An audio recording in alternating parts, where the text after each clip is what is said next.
You saved my daughter's life. Now let me save yours. Those were the first words I heard when I woke up, and I had no idea they would change everything. But before I tell you about the man who spoke them, before I tell you about the mansion and the little girl and the bullet, I need you to understand something about rock bottom. When you hit it, really hit it, you stop believing in second chances. You stop believing in tomorrow. You stop believing you deserve to breathe the same air as people with homes and futures and reasons to smile. I'm talking to you right now from a place I never thought I'd be again. Safe, warm, loved. And I know that might sound impossible given where I'm starting this story, but that's exactly why I need to tell it. Because maybe you're watching this from somewhere comfortable, or maybe you're watching from somewhere that feels like the end. Either way, I hope you'll stick with me. I hope the weather is kind to you today wherever you are. I hope you've got something warm to drink, because this story gets dark before it gets light, but I promise you it gets so incredibly light. My name is Juliet Hayes. This is the story of how I went from sleeping on frozen sidewalks with nothing but a trash bag of clothes to falling in love with a man who saw worth in me when I couldn't see it in myself. This is about the single moment of bravery that gave me back everything I'd lost. And it started with a little girl's scream and the crack of a gunshot in a parking lot I'd been sleeping behind for 3 weeks. But let me start from the beginning. I was 24 when I decided I wanted to teach elementary school. 24 and so full of hope it practically radiated off me. I believed that love was real, that hard work paid off, that good people got good endings. I believed that if you gave everything to your career and your partner in your life, the universe would give back to you. I believed in fairness, in justice, in the idea that truth always wins. God, I was so naive. I spent 2 years getting my teaching credential while working nights at a diner.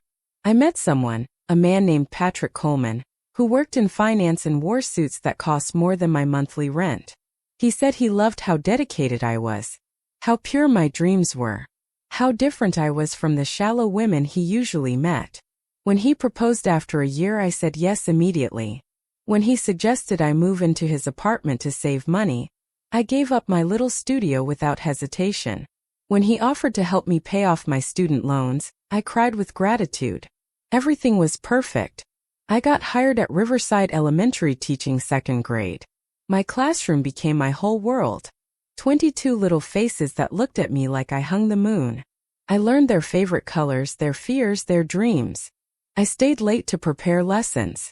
I spent my own money on supplies. I loved those kids with everything I had. Then came the accusation.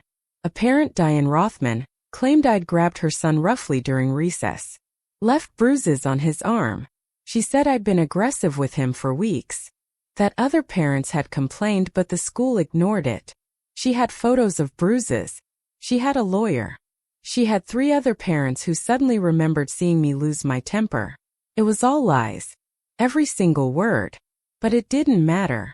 The school suspended me pending investigation. The local news picked up the story. My photo was everywhere with headlines about teacher abuse and failed systems. Parents protested outside the school. Someone spray-painted child abuser on Patrick's car. And Patrick, the man who'd promised to love me forever, looked at me 3 days into the nightmare and said, "I can't be with someone who hurts kids. I can't be associated with this." I tried to tell him the truth. I begged him to believe me. But he'd already made up his mind. He said the apartment was his, that I needed to leave. He said the loan payments he'd made were gifts, but if I wanted to fight about it, his lawyers would be happy to discuss all the ways I'd taken advantage of him financially. I had nothing. No savings because I'd put everything toward my loans and the wedding we'd been planning. No family because my parents had died in a car accident when I was 19. No friends outside of work because I'd spent every free moment either with Patrick or preparing lessons. The investigation cleared me 6 weeks later. They found out Diane Rothman's son had special needs that weren't being addressed at home, that the bruises came from her husband's rough discipline, that she'd targeted me because I'd reported concerns about the child's home life to the principal. But by then it was too late. The school district offered me my job back with an apology, but parents threatened to pull their kids from my class. The principal suggested I might be happier at a different school. The union rep said fighting it would cost more than I could afford. I left.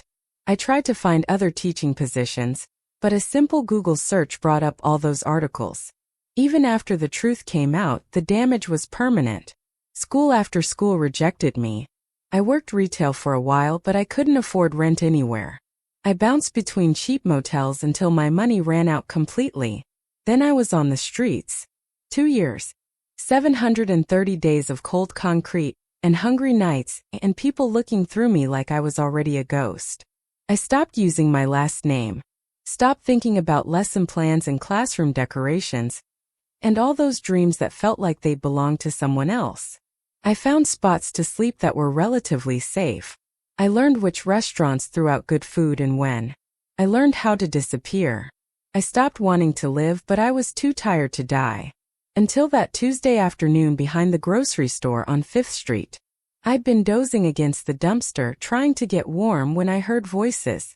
A man's voice, angry and sharp. A woman's voice, pleading. And then a little girl crying. I should have stayed hidden.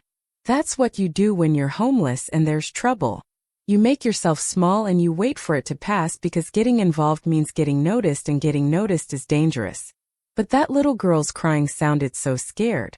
I stood up and looked around the dumpster. There was a black car with tinted windows. A woman in an expensive coat was backing away from a man with a gun. She was holding a little girl, maybe 5 years old, with dark curls and a pink jacket. The little girl was sobbing. "You think Moretti's money can protect you forever?" the man was saying. "You think he'll even care when you're gone?" He raised the gun. The woman saw me. Our eyes met.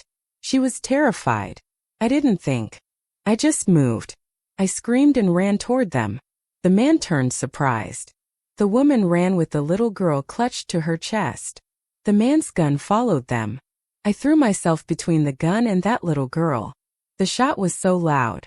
Then there was pain, white hot and all-consuming, spreading through my chest. I hit the ground hard. I heard more screaming. Tires screeching. The little girl crying, "Daddy, daddy, daddy." Then nothing. If you're enjoying this story so far, do me a favor. Hit that like button. Subscribe if you haven't already. Drop a comment and tell me where you're watching from. It helps more than you know. And trust me, you're going to want to see where this goes. Because when I woke up, everything had changed. The first thing I noticed was the softness. After 2 years of concrete and cardboard, the feeling of actual sheets against my skin was so foreign it almost hurt. The second thing I noticed was the quiet. Not the dangerous quiet of alleys where you hold your breath and pray nobody finds you, but the kind of quiet that comes from safety. Thick walls. Distance from the world. The third thing I noticed was the pain in my chest. I opened my eyes slowly. The ceiling above me was white, perfectly smooth, with recessed lighting that glowed warm instead of harsh. I turned my head and saw a bedroom that was bigger than the entire apartment I'd shared with Patrick. Floor-to-ceiling windows looked out over manicured gardens. The furniture was dark wood and understated elegance. Everything smelled clean. I tried to sit up and gasped at the sharp pull in my chest. "Don't move too quickly." A woman's voice, accented and gentle. I turned to see a middle-aged woman in scrubs sitting in a chair beside the bed. "You were shot, Miss Hayes. The bullet collapsed your lung. You've had surgery. You need to heal." "Where am I?" My voice came out scratchy and weak. "Moretti Estate. You've been here for 4 days. I'm Nina, the private nurse Mr. Moretti hired to care for you." Moretti. That name the man with the gun had said. I tried to remember what happened after I was shot, but everything was fragments. Sirens. Voices. Someone holding my hand in an ambulance. A man's voice saying, "Don't you dare die on me." "The little girl," I managed. "Is she okay?" Nina smiled. "Sophia is perfectly fine, thanks to you. Not a scratch on her. She's been asking about you every day." Relief flooded through me so intensely I felt tears burn my eyes. That was all that mattered. That little girl was safe. "Mr. Moretti would like to see you when you're feeling up to it," Nina said. "He's been waiting for you to wake up." I didn't know what to say to that. I didn't know why someone with a private estate and hired nurses would care about a homeless woman who happened to be in the right place at the right time. I expected maybe a thank you, maybe some money, maybe a ride to a shelter. Not this. Not silk sheets and private medical care and 4 days of being kept alive. I don't understand, I said. He'll explain, Nina replied. But first, let me check your vitals and get some food in you. You're severely malnourished. When was the last time you had a proper meal? I couldn't remember. Weeks maybe. Months. Over the next 2 hours, Nina checked my wounds, helped me sip some broth, and told me the basics. The bullet had entered just below my collarbone, missing my heart by 3 inches. I'd lost a lot of blood. The surgery had gone well, but recovery would take time. I needed rest, nutrition, and absolutely no stress. Then there was a soft knock on the door. That'll be him, Nina said. She stood and smoothed her scrubs. I'll give you privacy. Press the button if you need anything. She left and he walked in. I'd seen dangerous men before. Living on the streets, you learn to recognize the ones who hurt people for fun, the ones who see vulnerability as invitation. But Adrian Moretti was different. He didn't radiate cruelty. He radiated control. Power. The kind of presence that makes a room feel smaller just because he's in it. He was tall, probably 6'2", with dark hair that looked like he'd run his hands through it too many times. He wore a simple black shirt and dark jeans, nothing flashy, but everything about him screamed money and danger in equal measure. His eyes were the darkest brown I'd ever seen, almost black, and they were fixed on me with an intensity that made me want to hide under the blankets. But there was something else there too. Something soft around the edges when he looked at me. You're awake, he said. His voice was deep, rough, like he didn't use it for small talk very often. How are you feeling? Confused, I answered honestly. Why am I here? He moved closer, pulled the chair Nina had been sitting in even nearer to the bed, and sat down. This close, I could see the faint scar above his left eyebrow, the shadow of stubble on his jaw, the exhaustion in his eyes that probably matched my own. You saved my daughter's life, he said simply. You threw yourself in front of a bullet meant for her without hesitation. You nearly died. The least I can do is make sure you survive and heal properly. You could have just taken me to a hospital. I did. My hospital. With my doctors. The best care money can buy. He leaned forward slightly. You don't have insurance. No permanent address. If I'd left you in the public system, you'd have been stabilized and released to the streets within a week, stitches barely healed, with a bottle of painkillers and a prayer. That's not acceptable. Not for the woman who saved Sophia. The way he said his daughter's name with such fierce tenderness made something crack open in my chest. I don't need charity, I said, even though it was a stupid thing to say given my circumstances. It's not charity. It's a debt. His eyes didn't leave mine. You gave up your life for my daughter. You didn't know who she was.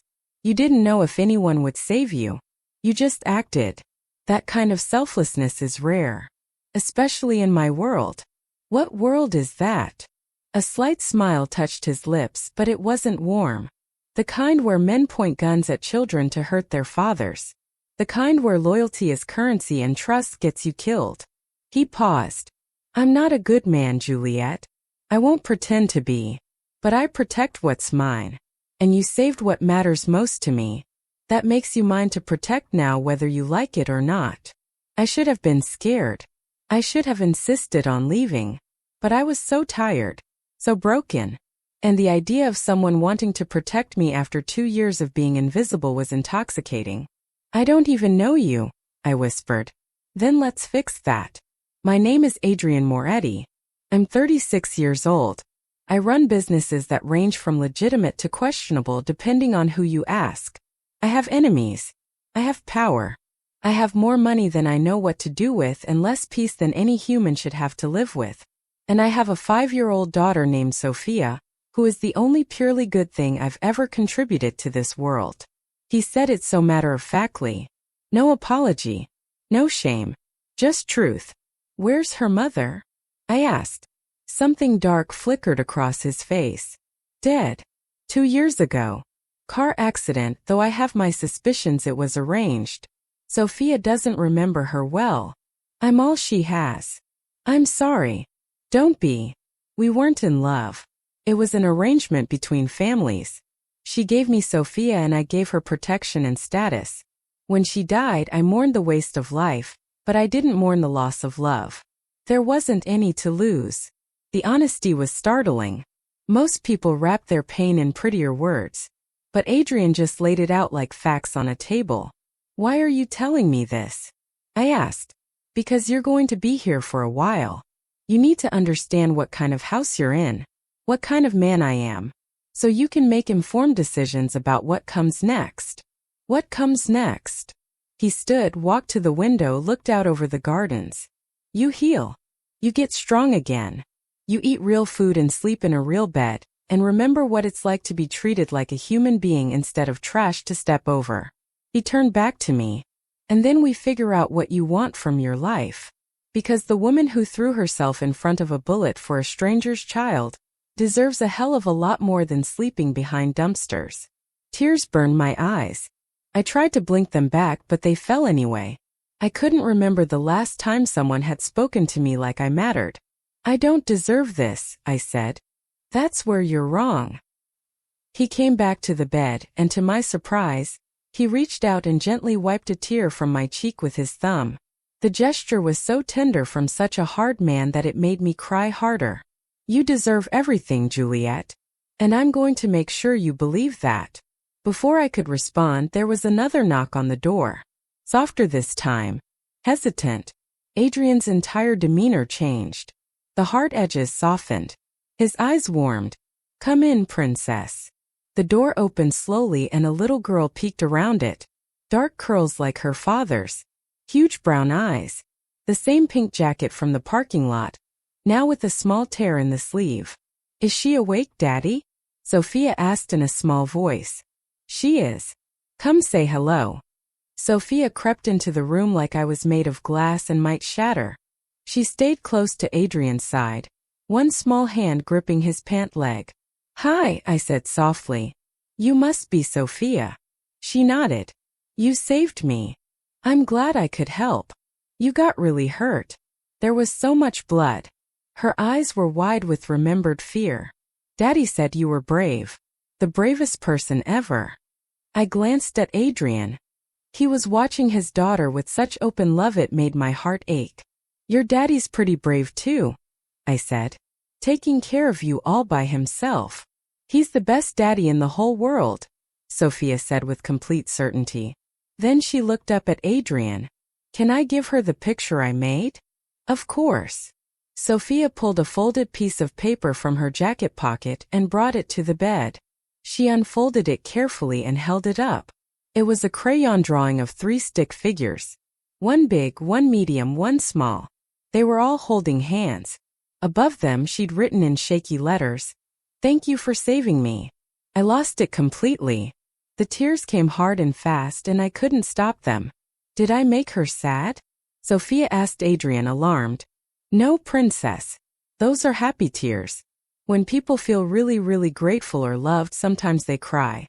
It means she likes your picture very much. Sophia brightened. She carefully placed the drawing on the bed beside me. You can keep it forever. I used my best crayons. Thank you, I managed through tears. It's the most beautiful thing anyone's ever given me. That was absolutely true. This little girl's drawing meant more than every gift Patrick had ever bought me. More than the diamond ring I'd pawned for food money. More than anything. Sophia smiled, then surprised me by leaning forward and very gently patting my hand. Daddy says you're going to stay with us for a while. I hope you stay forever. I always wanted a friend. My heart cracked wide open. Adrian gently touched Sophia's shoulder. Let's let Juliet rest now. She needs sleep to get better. Okay. Sophia waved at me. Bye, Juliet. I'll come visit tomorrow. I'd like that very much. Adrian led her to the door, had a whispered conversation with someone outside, then came back in alone. He studied me for a moment. She doesn't connect with people easily, he said quietly. Her mother was cold, distant, and in my world, showing affection is showing weakness. But she's drawn to you. She feels safe with you. She barely knows me. She knows you jumped in front of a bullet for her. That's more than most people who claim to care about her have ever done. He moved to the door, then paused. Rest. Eat. Heal. We'll talk more tomorrow. And Juliet? You're safe here. I give you my word. Nothing and no one will hurt you again. He left, closing the door softly behind him. I lay there in those silk sheets, staring at Sophia's drawing, and tried to process everything. 4 days ago I was ready to die. I'd stopped believing in tomorrow. And now I was in a mansion belonging to a man who scared me and intrigued me in equal measure, being protected and cared for because I'd saved his daughter. The daughter who already felt like she'd wrapped herself around my heart. I should have been planning my exit, figuring out how soon I could leave without seeming ungrateful. But the truth was I didn't want to leave. For the first time in 2 years I felt like maybe I could breathe again. Over the next week, I started to understand the rhythm of the Moretti household. Nina came 3 times a day to check my wounds and bring meals that were carefully calibrated to rebuild my strength. A woman named Clara, who served as both housekeeper and Sophia's nanny, stopped by each morning with fresh flowers and quiet conversation. She was older, maybe 60, with kind eyes and a gentle way of making me feel less like a charity case and more like a guest. Sophia visited every afternoon. She'd bring coloring books and crayons and sprawl on the floor beside my bed, chattering about her day. She went to a private kindergarten but was homeschooled 3 days a week because Adrian didn't trust her safety in public too often. She loved strawberries and hated broccoli. Her favorite color was purple. She wanted a puppy but Adrian said not until she was older. She was lonely. I could see it in the way she soaked up my attention like a plant starving for sunlight.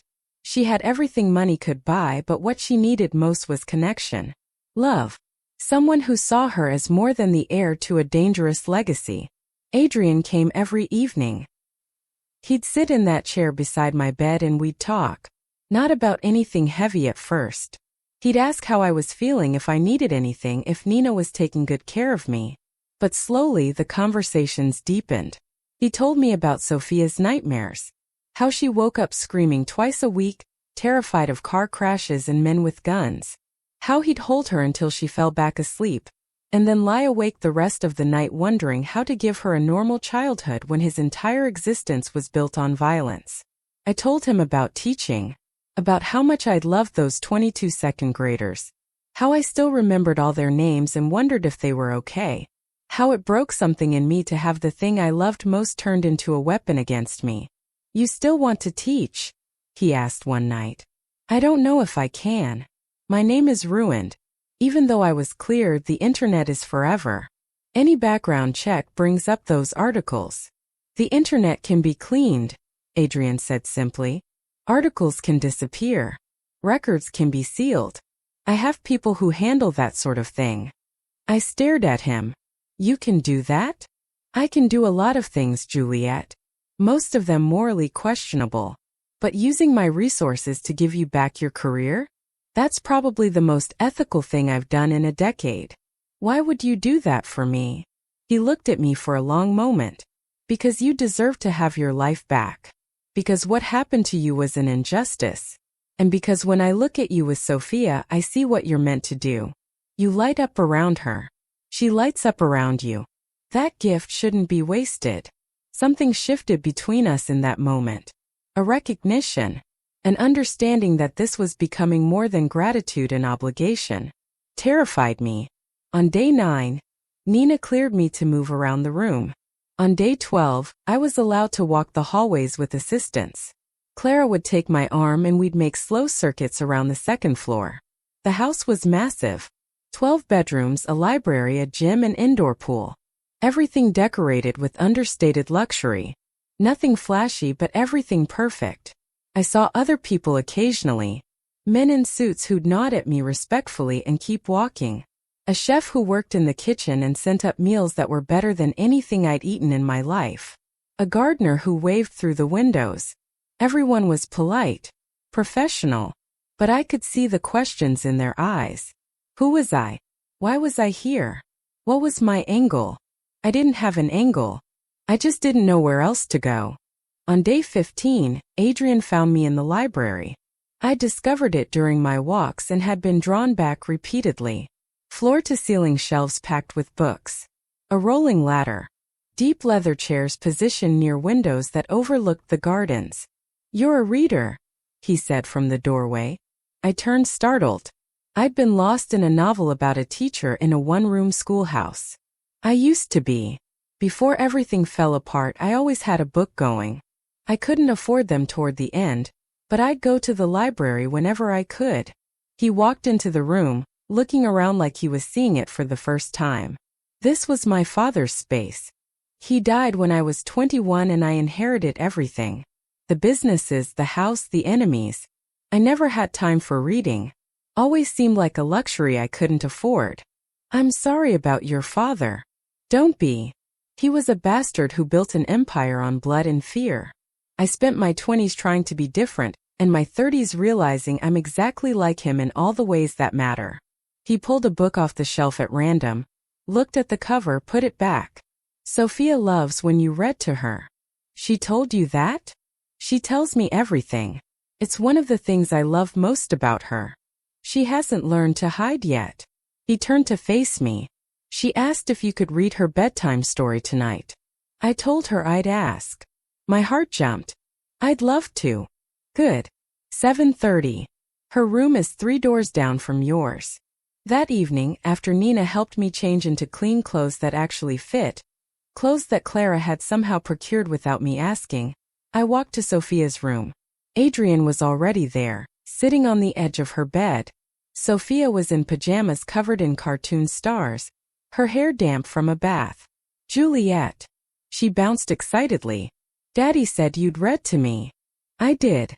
What book would you like?" She ran to her bookshelf and pulled out a well-worn copy of a story about a girl and a magic garden. We settled on the bed, Sophia between Adrian and me, and I started reading. I was acutely aware of Adrian's presence. The way he watched me read. The way his hand rested on Sophia's back, keeping her close. The way his eyes softened when his daughter laughed at the funny voices I did for different characters. By the time I finished, Sophia was yawning. Adrian lifted her gently and tucked her under the covers. "Sleep well, princess." "I love you, Daddy," she murmured, already half asleep. "I love you more than the whole world." He kissed her forehead, and I saw every wall he kept up crumble in that moment. This hard, dangerous man was completely undone by his little girl. We left the room together, closing the door quietly behind us. The hallway suddenly felt very small with just the two of us. "Thank you," Adrian said. "She hasn't fallen asleep that easily in months. She's a wonderful kid. You're doing an amazing job with her." "I'm doing my best. Some days my best feels like barely enough." He ran a hand through his hair. A gesture I was learning meant he was wrestling with something. "Can I show you something?" "Okay." He led me downstairs through hallways I hadn't explored yet, to a room at the back of the house. He opened the door and flipped on the lights. It was an office but also a command center. Multiple monitors on one wall showing security feeds. A massive desk covered in papers and laptops. Maps on another wall with markers and notes in tight handwriting. "This is where I work," he said. "Where I keep Sophia safe. Every screen shows a different part of the property. Every person who works for me is vetted 3 times over. Every threat is monitored and neutralized before it gets close." He pulled up a chair at the desk and gestured for me to sit in another. Then he opened a drawer and pulled out a file folder. He handed it to me. I opened it. Inside were photos of the parking lot. Of me unconscious and bleeding. Of Sophia crying. Of a man in handcuffs being shoved into a police car. "That's Marcus Vane," Adrian said. "Low-level enforcer for a rival organization. He thought kidnapping Sophia would give him leverage against me. He was wrong. He's currently in a prison that I may or may not have financial connections to, facing charges that will keep him away for 25 to life." I looked at the photo of the man who'd shot me. I felt nothing. No anger, no fear. Just empty. "I'm telling you this because you deserve to know you're not in danger from him anymore," Adrian continued. But I'm also telling you because I need you to understand something. The world I live in doesn't forgive, doesn't forget. There will always be another Marcus Vane. Another person who thinks hurting Sophia will hurt me. And they're right. Hurting her would destroy me. He closed the file and met my eyes. You're connected to us now. You saved her. That makes you a target too. Anyone who wants to get to me could use you. I need you to know that before you decide what happens next. The weight of what he was saying settled over me. This wasn't just about healing from a gunshot. This was about stepping into a world where danger was constant and trust was survival. What are my options? I asked quietly. You can leave. I'll set you up with an apartment, money, a new identity if you want it. I'll have your online record clean so you can teach again. I'll make sure you're comfortable and safe. We'll part ways and you can build a new life. Or you stay. His voice dropped lower. You stay and become part of Sophia's life. Part of this house. I'll protect you the same way I protect her. You'll want for nothing. You'll be safe. And maybe eventually, you'll remember what it feels like to matter. I'd be an employee. A nanny. You'd be family. The word hung in the air between us. Family. I hadn't had that in so long. The idea of it, the possibility, made me want to cry and run in equal measure. I need to think about it, I whispered. Take all the time you need. But know this, Juliet. He leaned forward. I've lived 36 years making hard choices and living with harder consequences. I've hurt people. I've done unforgivable things. But that little girl upstairs is my chance at redemption. And when I see you with her, when I see the way you care about her with no ulterior motive, no angle, just pure kindness, it makes me believe maybe I'm not completely broken after all. He stood. Think about it. We'll talk when you're ready. He left me sitting in that office, surrounded by security monitors and evidence of a life I didn't fully understand, holding a choice that felt impossible. Stay in a dangerous world with a dangerous man and his daughter who'd already stolen my heart. Or walk away and try to rebuild alone. I thought about Sophia's drawing still on my bedside table. About the way she held my hand when I read to her. About Adrian's eyes when he watched his daughter sleep. I thought about 2 years of cold and hunger and invisibility. And I knew, even though it scared me senseless, I knew what my answer would be. I told Adrian my decision 3 days later. We were in the garden, Sophia running ahead of us chasing butterflies, and the words came out simpler than I expected. I want to stay. He stopped walking, turned to look at me. You're sure? No. I'm terrified. But I haven't been sure about anything in 2 years, and that didn't stop my life from happening anyway. At least here, I'm scared and warm instead of scared and freezing. A smile touched his lips. The real kind. Not the careful ones he gave business associates. That's the most honest answer anyone's ever given me. I don't know how to be anything but honest anymore. I don't have the energy for games. Good. I have enough games in my life. He watched Sophia bend down to examine something in the grass. She's going to be so happy. What about you? He looked at me then. Really looked at me, and something in his expression made my breath catch. I'm already happy. I just didn't want to say it and scare you off. Before I could respond, Sophia came running back with a dandelion clutched in her fist. Juliet, make a wish. She held it up to me. I took it, closed my eyes, and wished for something I hadn't let myself wish for in years. A home. A family. A reason to wake up tomorrow. I blew. The seeds scattered in the wind. What did you wish for? Sophia asked. Can't tell or it won't come true. My wish already came true, she said matter-of-factly. I wished for you to stay forever. And Daddy said you are. I looked at Adrian. He shrugged. She asked me this morning if you were leaving soon. I told her I hoped not. She's perceptive. Sophia grabbed both our hands, one of mine and one of Adrian's, and swung between us as we walked. For just a moment we looked like a normal family. A father, a daughter, and someone who might belong with them. It felt dangerous how much I wanted that to be real.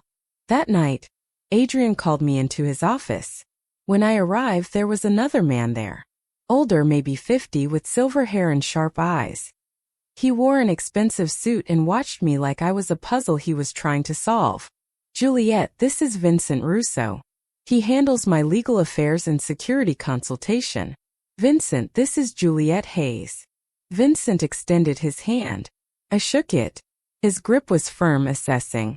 Miss Hayes, Adrian's told me about your situation. I've taken the liberty of beginning the cleanup process on your online presence. The articles about the abuse allegations are being systematically removed and replaced with the follow-up stories about your exoneration. Your teaching credential is still active. Within 3 months, a background check will show nothing but positive records. I stared. You can really do that? I've done much more complicated things. He opened a briefcase and pulled out papers. I've also drawn up employment contracts for you as Sophia's private tutor and educational consultant.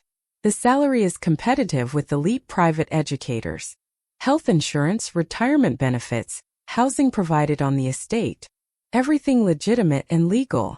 Adrian leaned against his desk. I want this done right.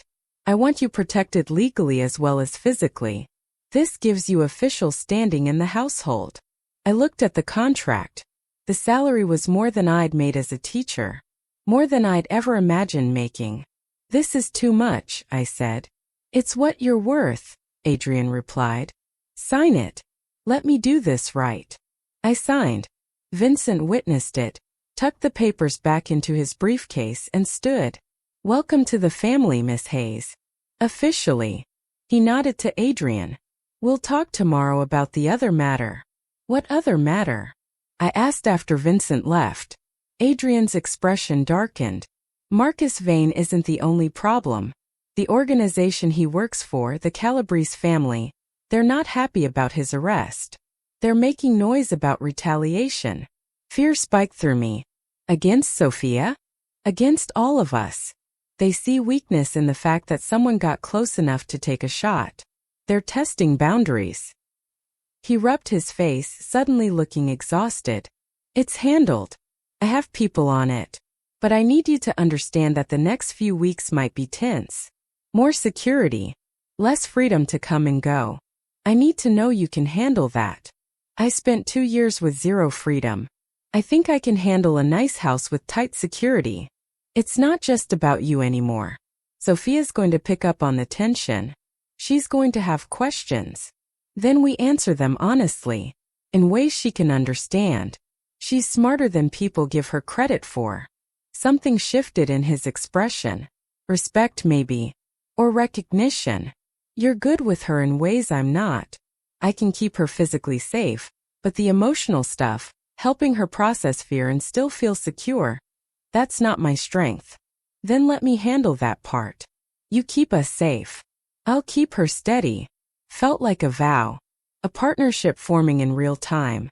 Over the next week, I saw what Adrian meant about increased security. There were more men in suits around the property. The security feeds in his office multiplied. He spent long hours on phone calls speaking in Italian, his voice hard and cold in ways it never was with Sophia or me. But with us he was still soft, still patient, still the man who read bedtime stories in funny voices, and let his daughter paint his nails purple because she wanted to practice. I started teaching Sophia formally. We'd spend mornings in the library working on reading and math and science. She was bright, curious, ahead of her age group in some areas and perfectly on track in others. She soaked up attention and praise like she'd been starving for it. In the afternoons, we'd do art or music or go outside when Adrian cleared it as safe. I taught her about plants and insects and weather. She taught me about her world, the complicated rules of being a Moretti, the things she wasn't allowed to say outside the house. It broke my heart how much she had to hide. 2 weeks after I signed the contract, everything changed. It was a Tuesday. Sophia and I were in the library. She was practicing writing her letters when Clara came in, her face pale. Juliet, Adrian needs you in his office immediately. I'll stay with Sophia. The tone of her voice made my stomach drop. I went downstairs quickly, my heart pounding. When I entered the office, Adrian was standing at the monitors with Vincent and 2 other men I didn't recognize. What's wrong? I asked. Adrian turned. His face was carefully blank, which somehow scared me more than if he'd looked angry. We have a problem. The Calabrese family made a move. They grabbed one of my lower-level guys, someone who handles shipments. They're demanding a meeting. What kind of meeting? The kind where they'll try to humiliate me into backing down from territories we've been fighting over for months. They want me to bring Sofia. To show good faith. To prove I'm willing to negotiate peacefully. Ice ran through my veins. You can't take her into that. I'm not going to. But they know about her. They know her routines, her schedule. Enough details that it's clear they've been watching. He pulled up a photo on one of the monitors. It was Sofia and me in the garden from yesterday, taken from a distance with a telephoto lens. They sent this an hour ago. They wanted me to know how close they can get. I felt sick. What are you going to do? I'm going to the meeting. Without Sofia. I'm going to make it very clear that my daughter is off limits. And then I'm going to end this before it gets worse. Let me come with you. Everyone in the room turned to stare at me. Absolutely not, Adrian said. You said they want a show of good faith.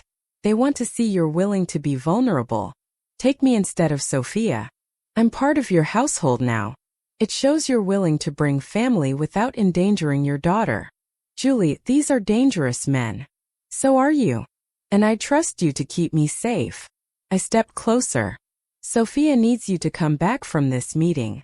If you go in angry and defensive, it's going to escalate.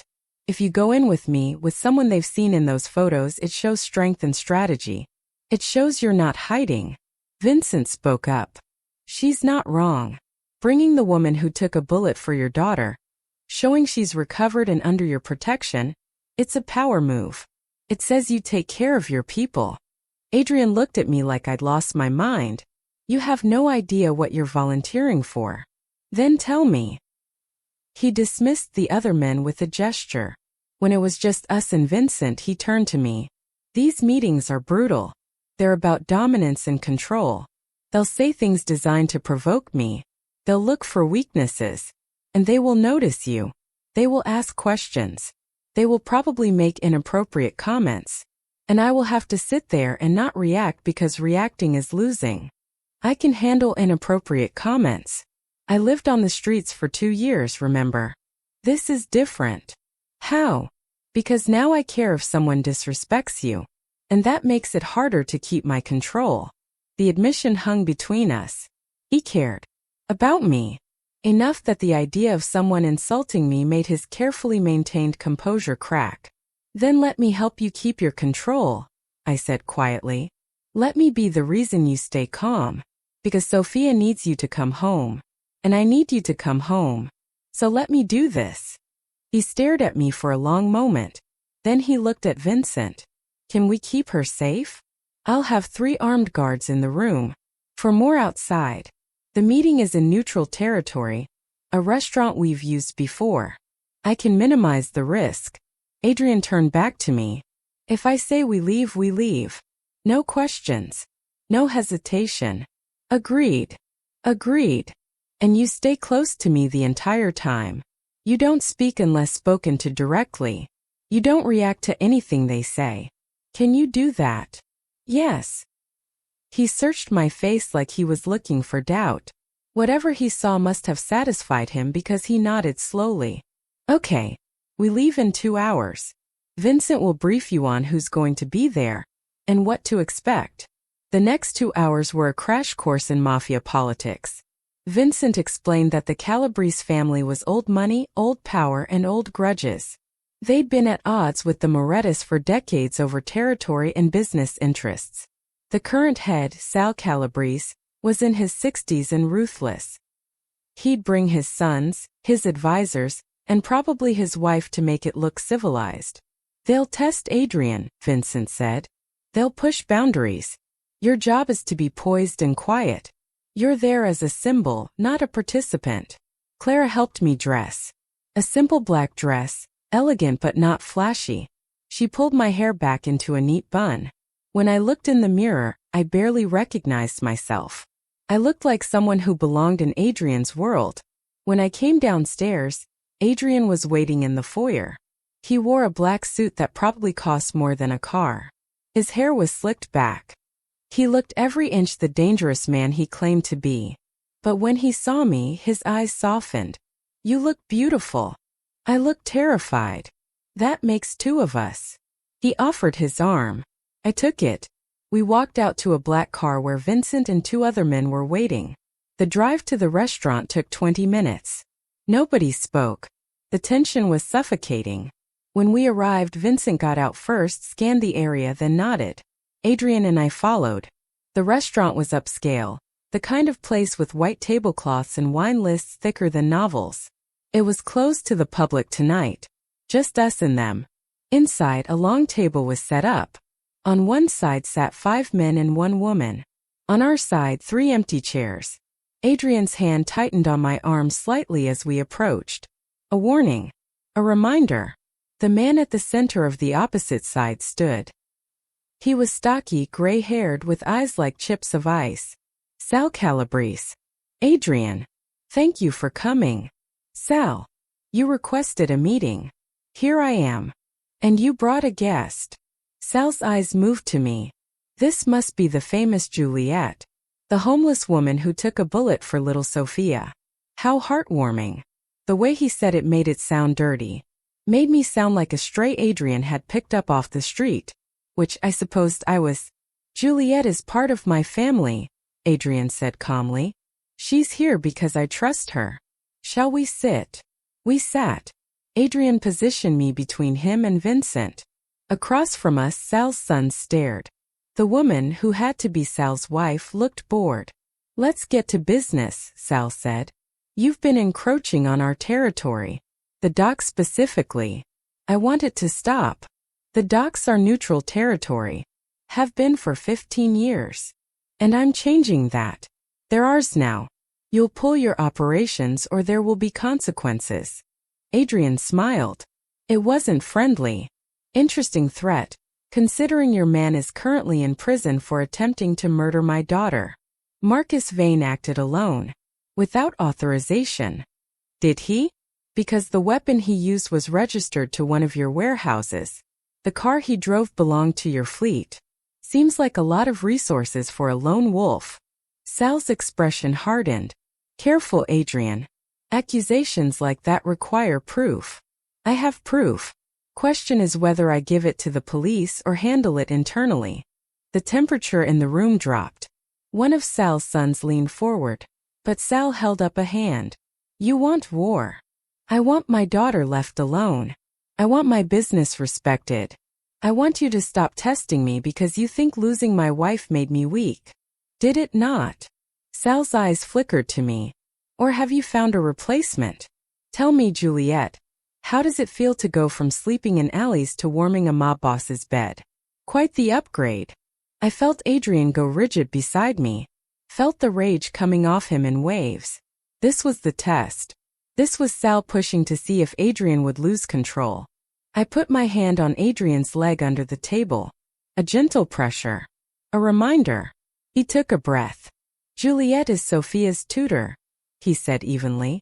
"She's an educated woman who sacrificed herself for my child. She has more honor in her smallest finger than you've shown in this entire conversation." "Honor?" Sal laughed. "You want to talk about honor? You who built your empire on your father's blood money. You who can't even keep your own house secure. My house is perfectly secure. Which is why your surveillance photos only show my garden, not the inside. Which is why every man you've sent to watch us has been identified and cataloged. Which is why I know about the shipment you're expecting Thursday at Pier 19, the one you haven't declared, the one that would be very interesting to federal authorities." Sal's face went purple. Adrian stood. "I came here in good faith. I brought someone I care about to show I'm willing to be civil. But civil has limits. Touch my daughter again, threaten my family again, and proof becomes the least of your problems. Am I clear?" The room was silent. Then Sal stood slowly. "Crystal clear. But understand this, Adrian. You're making enemies faster than you can count them. One day someone's going to get through. And I want to be there to watch your world burn." Get in line. Adrian took my arm and we walked out. Vincent and the guards followed. Nobody stopped us. We got into the car. The doors closed. And only then did Adrian let out a breath that sounded like it had been trapped in his chest for hours. You did well, he said to me. I didn't do anything. You kept me calm. That was everything. His hand found mine in the space between us. Our fingers tangled together. And something fundamental shifted between us in that moment. I wasn't just the woman who saved his daughter anymore. I was the woman he brought to face his enemies. The woman whose touch could calm his rage. The woman who was becoming essential. And that scared me more than anything Sal Calabrese could have said. The next morning, Sophia wouldn't let me out of her sight. She clung to my hand during lessons, followed me from room to room. When I asked what was wrong, she just shook her head and pressed closer. She heard us leave last night, Adrian said when I asked him about it. Clara said she woke up and came looking for you. When she realized we were both gone, she panicked. We were in his office. He looked like he hadn't slept. There were new security feeds on the monitors, more cameras covering angles I hadn't seen before. I'm sorry. I didn't think about how it would affect her. It's not your fault. It's mine. I brought you into my mess. He turned to look at me. Vincent says the Calabrese family is quiet. Too quiet. They're planning something. What do? We wait. We watch. We keep Sophia close. He hesitated. I need to ask you something. If things get worse, if I tell you to take Sophia and leave, will you do it? The question hit me hard. Leave where? I have a house in Colorado. Remote. Secure. If something happens to me, Vincent has instructions to get you both there. You'd be safe. You'd have everything you need. Adrian, nothing's going to happen to you. You don't know that. In my world, things change fast. He stepped closer. I need to know she'd be okay. That someone would love her and raise her right. I can't think of anyone I trust more than you. My throat tightened. You barely know me. I know you threw yourself in front of a bullet for her. I know you're patient when she's difficult and kind when she's scared. I know she lights up around you in ways she never has with anyone else. That's all I need to know. She needs her father. And if her father isn't around, she needs you. Promise me. I looked into his eyes and saw real fear there. Not for himself, but for Sophia. For what would happen to her if he was gone. I promise. The relief on his face was profound. He reached out and tucked a strand of hair behind my ear, his fingers lingering against my cheek. Thank you. The moment stretched between us. His hand on my face. My heart racing. The space between us shrinking. Then his phone rang. He stepped back, answered it, and his entire demeanor changed. When? How many? Get everyone to the south perimeter now. He hung up and immediately started pulling up different camera feeds. We have vehicles approaching. 3 cars. Calabrese men. Fear spiked through me. Are they attacking? I don't know. Vincent's handling it. But I need you to get Sophia and go to the safe room. 3rd floor. End of the hall behind the bookshelf. Clara knows. Go now. I ran. Found Clara already with Sophia in the library.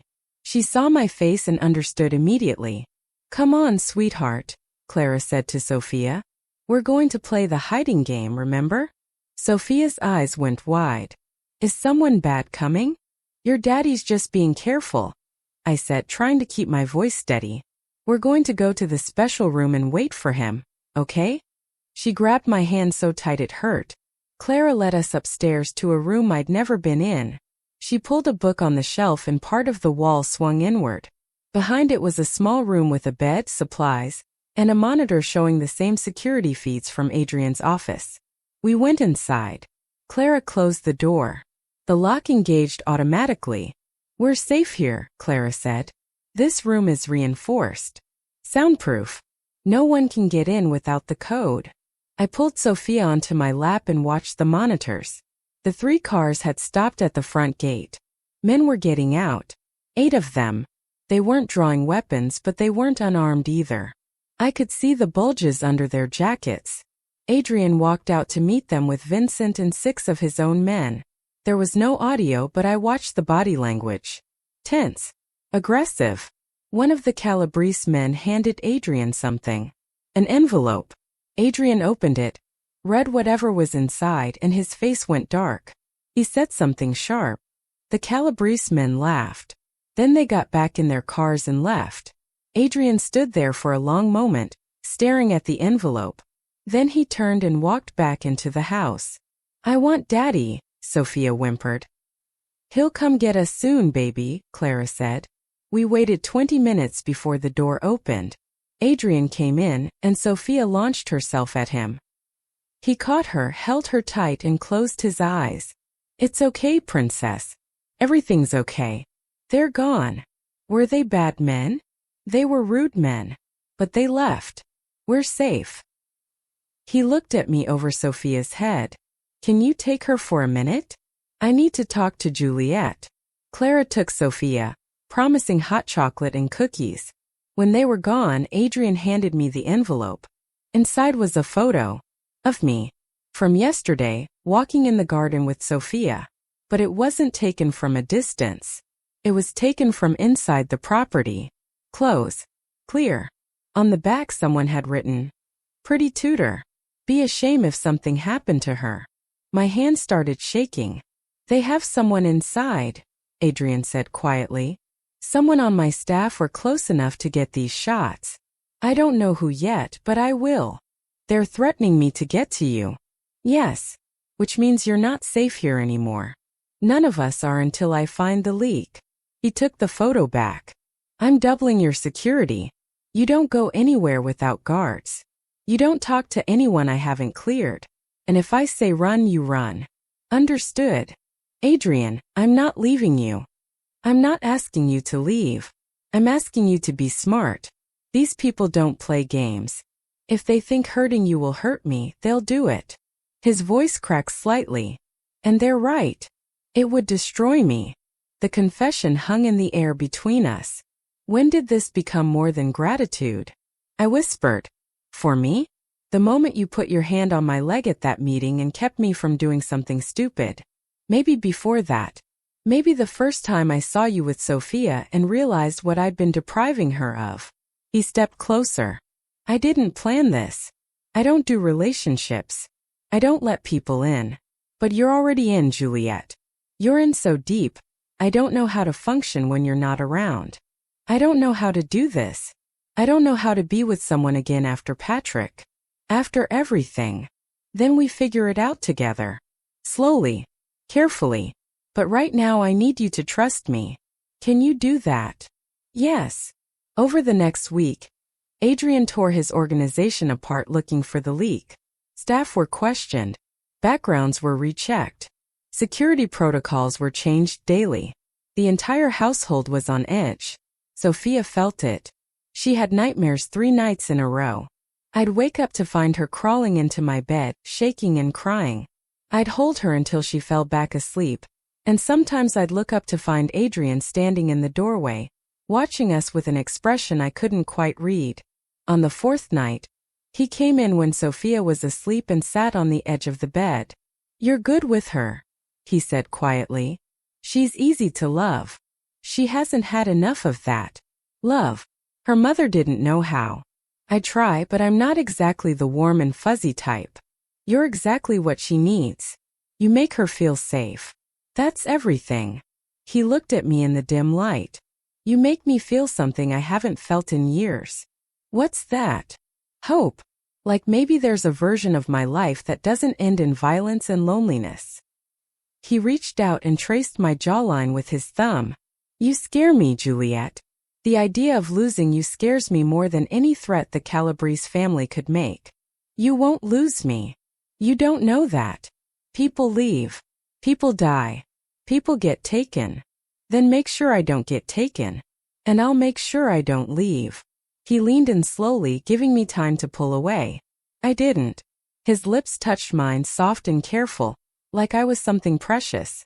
The kiss was gentle, searching. Nothing like the hard man he showed the world. When he pulled back, His forehead rested against mine. I haven't done this in a long time. The wanting someone thing. The caring thing. Me either. We're probably going to be terrible at it. Probably. He smiled. Actually smiled. I like terrible with you better than perfect with anyone else. That became our routine. During the day we were careful. Professional. He was Sophia's father and I was her tutor. But at night when she was asleep, he'd come to my room. We'd talk for hours. About his childhood, brutal and lonely. About my parents loving and lost too soon. About the people we'd been and the people we were trying to become. Sometimes we'd kiss. Sometimes we'd just sit close, his arm around me, my head on his shoulder. It wasn't fast or desperate. It was healing. For both of us. Vincent found the leak on day 9. A gardener who'd been on staff for 2 years. The Calabrese family had been paying him to report on household movements and take photos. Adrian fired him immediately and had him arrested for trespassing and stalking. It's handled, Adrian told me that night. We're secure again. But I could see the toll it had taken. The exhaustion in his eyes. The tension in his shoulders. The way he held Sophia a little tighter, watched me a little closer. You need to rest, I said. I will. When this is over. When will it be over? I don't know. That was the truth we were living with. The uncertainty. The constant threat. The knowledge that safety was temporary and peace was borrowed. But we had each other. We had Sophia. We had quiet moments in the dark where the world couldn't reach us. Felt like enough. Until the night everything shattered. I woke up to alarms blaring. Red lights flashing. Adrian was already gone from where he'd fallen asleep in the chair beside my bed. I grabbed my phone and saw texts from Clara. Stay in your room. Lock the door. Someone breached the perimeter. My heart stopped. I ran to Sophia's room. She was sitting up in bed crying, terrified. I grabbed her and ran back to my room, locked the door, and pulled her into the closet with me. It's okay, baby. We're okay. Daddy's handling it.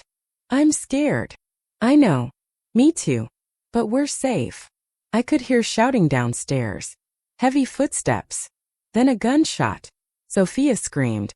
I covered her mouth gently and held her close. Shusho. It's okay. My phone buzzed. A text from Adrian. Get to the safe room. Now. Don't wait. I picked up Sophia and opened the door carefully. The hallway was empty. I ran for the 3rd floor, my heart hammering. I could hear more shouting below. More gunshots. We made it to the room. I pulled the book. The door opened. We got inside and I locked it. On the monitors I saw chaos. Men fighting in the foyer. Adrian in the center of it, moving with brutal efficiency. Vincent beside him. Bodies on the floor. Blood on the marble. Then I saw him. Sal Calabrese walking through Adrian's front door like he owned it. Adrian stopped fighting. His men stopped. Sal's men had guns pointed at everyone. This ends now, Sal said. His voice came through the monitor audio. You've cost me too much, Adrian. Time to pay. You brought a war to my house. With my daughter inside. You're insane. I'm effective. Where is she? Where's the girl and the pretty tutor? Safe. Somewhere you'll never find them. Sal smiled. We'll see about that. Boys, tear this place apart. Find them. My blood turned to ice. They were coming for us. I watched on the monitors as Sal's men spread through the house. They moved systematically, room by room, opening doors, checking closets, tearing through everything Adrian had built. Sophia was shaking in my arms. I kept one hand over her mouth, not to silence her, but to comfort her, to remind her I was there. On the screen I saw them reach the 2nd floor. My room. Sophia's room. They destroyed everything. Ripped apart her stuffed animals looking for hiding spots. Threw my books across the floor. Shattered the lamp Adrian had brought me when I mentioned I liked to read before bed. Then one of them stopped at the bookshelf in my room. The one that wasn't a secret door but looked similar to others in the house. He ran his hands along it, searching. My heart stopped. If they figured out the system, if they found the mechanism, they'd know about the safe room. They'd come here. They'd find us. But Adrian's voice crackled through the monitor. You want me, Sal? I'm right here. Leave my house alone and let's finish this like men. Sal laughed. Like men? You mean the way your father finished my brother? Shot in the back, no trial, no honor. Your brother was selling children. My father did the world a favor. Your father was a coward who hid behind his power. Just like you hide behind yours. Sal gestured to his men. Keep searching. I want that little girl found. I want him to watch her beg before this is over. Ice flooded my veins. This wasn't about territory or business anymore. This was about revenge. About making Adrian suffer the way Sal had suffered. Sophia whimpered against my chest. On the monitor I saw Adrian's face change. He'd heard it too. The promise of what Sal would do to his daughter. You touch her and there's nowhere on earth you'll be safe, Adrian said, his voice deadly calm. Big words from a man with guns pointed at his head. Then Vincent moved. Fast. He grabbed the weapon from the man nearest him and fired. The room erupted into chaos. Adrian fought like something unleashed, brutal and efficient. His men recovered quickly, returning fire. Bodies dropped. Sal's men scattered. But there were too many of them. I saw Adrian take a hit to the shoulder. He stumbled but kept fighting. Vincent went down. One of Adrian's guards fell and didn't get up. Stop. Sal's voice cut through the noise. Stop or I start executing your men one by one. The fighting stopped. Adrian was bleeding, surrounded but still standing. 3 of his men were down. Vincent was alive but hurt. Sal walked up to Adrian and hit him across the face with his gun. Adrian's head snapped to the side but he didn't fall. Where are they? Sal demanded. Go to hell. Another hit. Blood ran from Adrian's mouth. Sophia started crying harder. I couldn't muffle it completely. I was crying too, watching this man I'd come to care about being beaten while trying to protect us. Daddy, Sophia whimpered. On the screen, Adrian's eyes flickered toward the camera he knew fed to the safe room. He couldn't see us but he knew we were watching. And his expression said everything. Stay hidden. Stay safe. Don't come out. Sal noticed the look. He turned to the camera and smiled. You watching, Juliet? You see what you've cost him? All this because he decided a street rat was worth protecting. She's worth more than your entire bloodline, Adrian said through bloody teeth. Sal hit him again. Adrian dropped to one knee. I'm going to find them, Sal said. And when I do, I'm going to make you watch while I undo everything you love. The girl first. Then your pretty whore. Then I'll leave you alive to remember it. That's when I heard it. Footsteps in the 3rd floor hallway. Right outside the safe room. They'd reached our floor. Sophia buried her face in my chest. I held her tighter and looked around the small room for anything I could use as a weapon. There was nothing. This room was designed to hide, not fight. The footsteps stopped right outside. I heard voices. Check that room. Already did. Just storage. Check again. The brat's gotta be somewhere. The doorknob rattled. But this wasn't the secret entrance. This was the regular door to the storage room that hid the safe room entrance. They didn't know about the bookshelf mechanism. Locked. Break it down. I heard them slam against the door. Once. Twice. The door cracked. On the monitor, Adrian heard it too. I saw him tense, saw him calculate distances and odds. He looked at Vincent, at his remaining men, and something passed between them. A decision. Then Adrian moved. He grabbed Sal, spun him around and got an arm around his throat. Call them off. Now. Or I snap your neck and damn the consequences. Sal's men immediately pointed their guns at Adrian. But Adrian had their boss in a chokehold, using him as a shield. Call them off or die. Your choice. Sal struggled but Adrian's grip was iron. Finally Sal rasped out, Stand down. Everyone stand down. One of his men spoke into a radio. Boss says stop. Everyone freeze positions. The pounding on the door above us stopped. Adrian didn't let go. Here's what's going to happen. Your men are going to leave my house. You're going to walk out with them. And then you and I are going to have a very different conversation about boundaries. You think this is over? Sal choked out. No. But it's paused. And you're going to pause it because you want to live to fight another day. Because that's what men like us do. We survive. Slowly, Sal nodded. Adrian released him slightly. Sal coughed and gestured to his men. Everyone out. Back to the cars. Boss, we had him. I said out. I watched them retreat. Watched them drag their wounded and leave their dead. Watched Sal straighten his jacket and look at Adrian with pure hatred. This isn't finished. I know. But my daughter doesn't see this part. That's the line. Cross it again and I don't care about consequences. Sal left. His men followed. The house fell silent except for groaning from the injured. I waited 5 minutes. 10. Then my phone buzzed. It's safe. Come down. I carried Sophia out of the safe room. Her face was buried in my shoulder, her whole body shaking. We came down the stairs and I saw the destruction. Blood on the floors. Bullet holes in the walls. Broken furniture. The smell of gunpowder and violence. Adrian stood in the foyer, bleeding from his shoulder and face, but alive. When he saw us, something in his expression crumbled. He crossed to us in 3 strides and pulled us both into his arms, careful of his injuries. You're safe. You're both safe. I'm sorry. I'm so sorry. Sophia was sobbing. Daddy, you're bleeding. I'm okay, princess. Just a scratch. I'm okay. But he wasn't. None of us were. Nina appeared from somewhere and started triaging the wounded. Vincent had a bullet graze across his ribs but was stable. 2 of Adrian's men were seriously hurt but alive. 1 was dead. I sat with Sophia while Nina patched up Adrian. He refused to go to a hospital. Too many questions. Handle it here. It took 2 hours to clean up the immediate mess.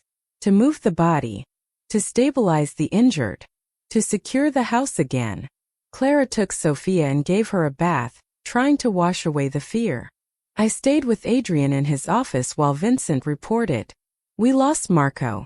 3 others wounded. 5 of theirs dead, 2 wounded and captured. The police are asking questions about gunfire reports. I've handled it, but it's thin. Adrian nodded. His face gray with pain and exhaustion. The captured ones. Find out what they know. Gently. I don't want more heat. And Sal is planning his next move. This was a message. Next time will be the real attempt. Adrian looked at me. You can't stay here anymore. Neither can Sophia. It's not safe. Where would we go? The Colorado house. Tonight. I'll send you with Vincent and a full security team. You'll be safe there. What about you? I stay here. I end this. I can't do that if I'm worried about you 2 being in the crossfire. No. The word came out stronger than I expected. No, we're not leaving you. Juliet, this isn't negotiable. Yes, it is. You think Sophia's going to feel safe anywhere without you? You think I can protect her alone if they find us? We're stronger together. You're targets together. We're targets either way. At least here we have you. I moved closer to him.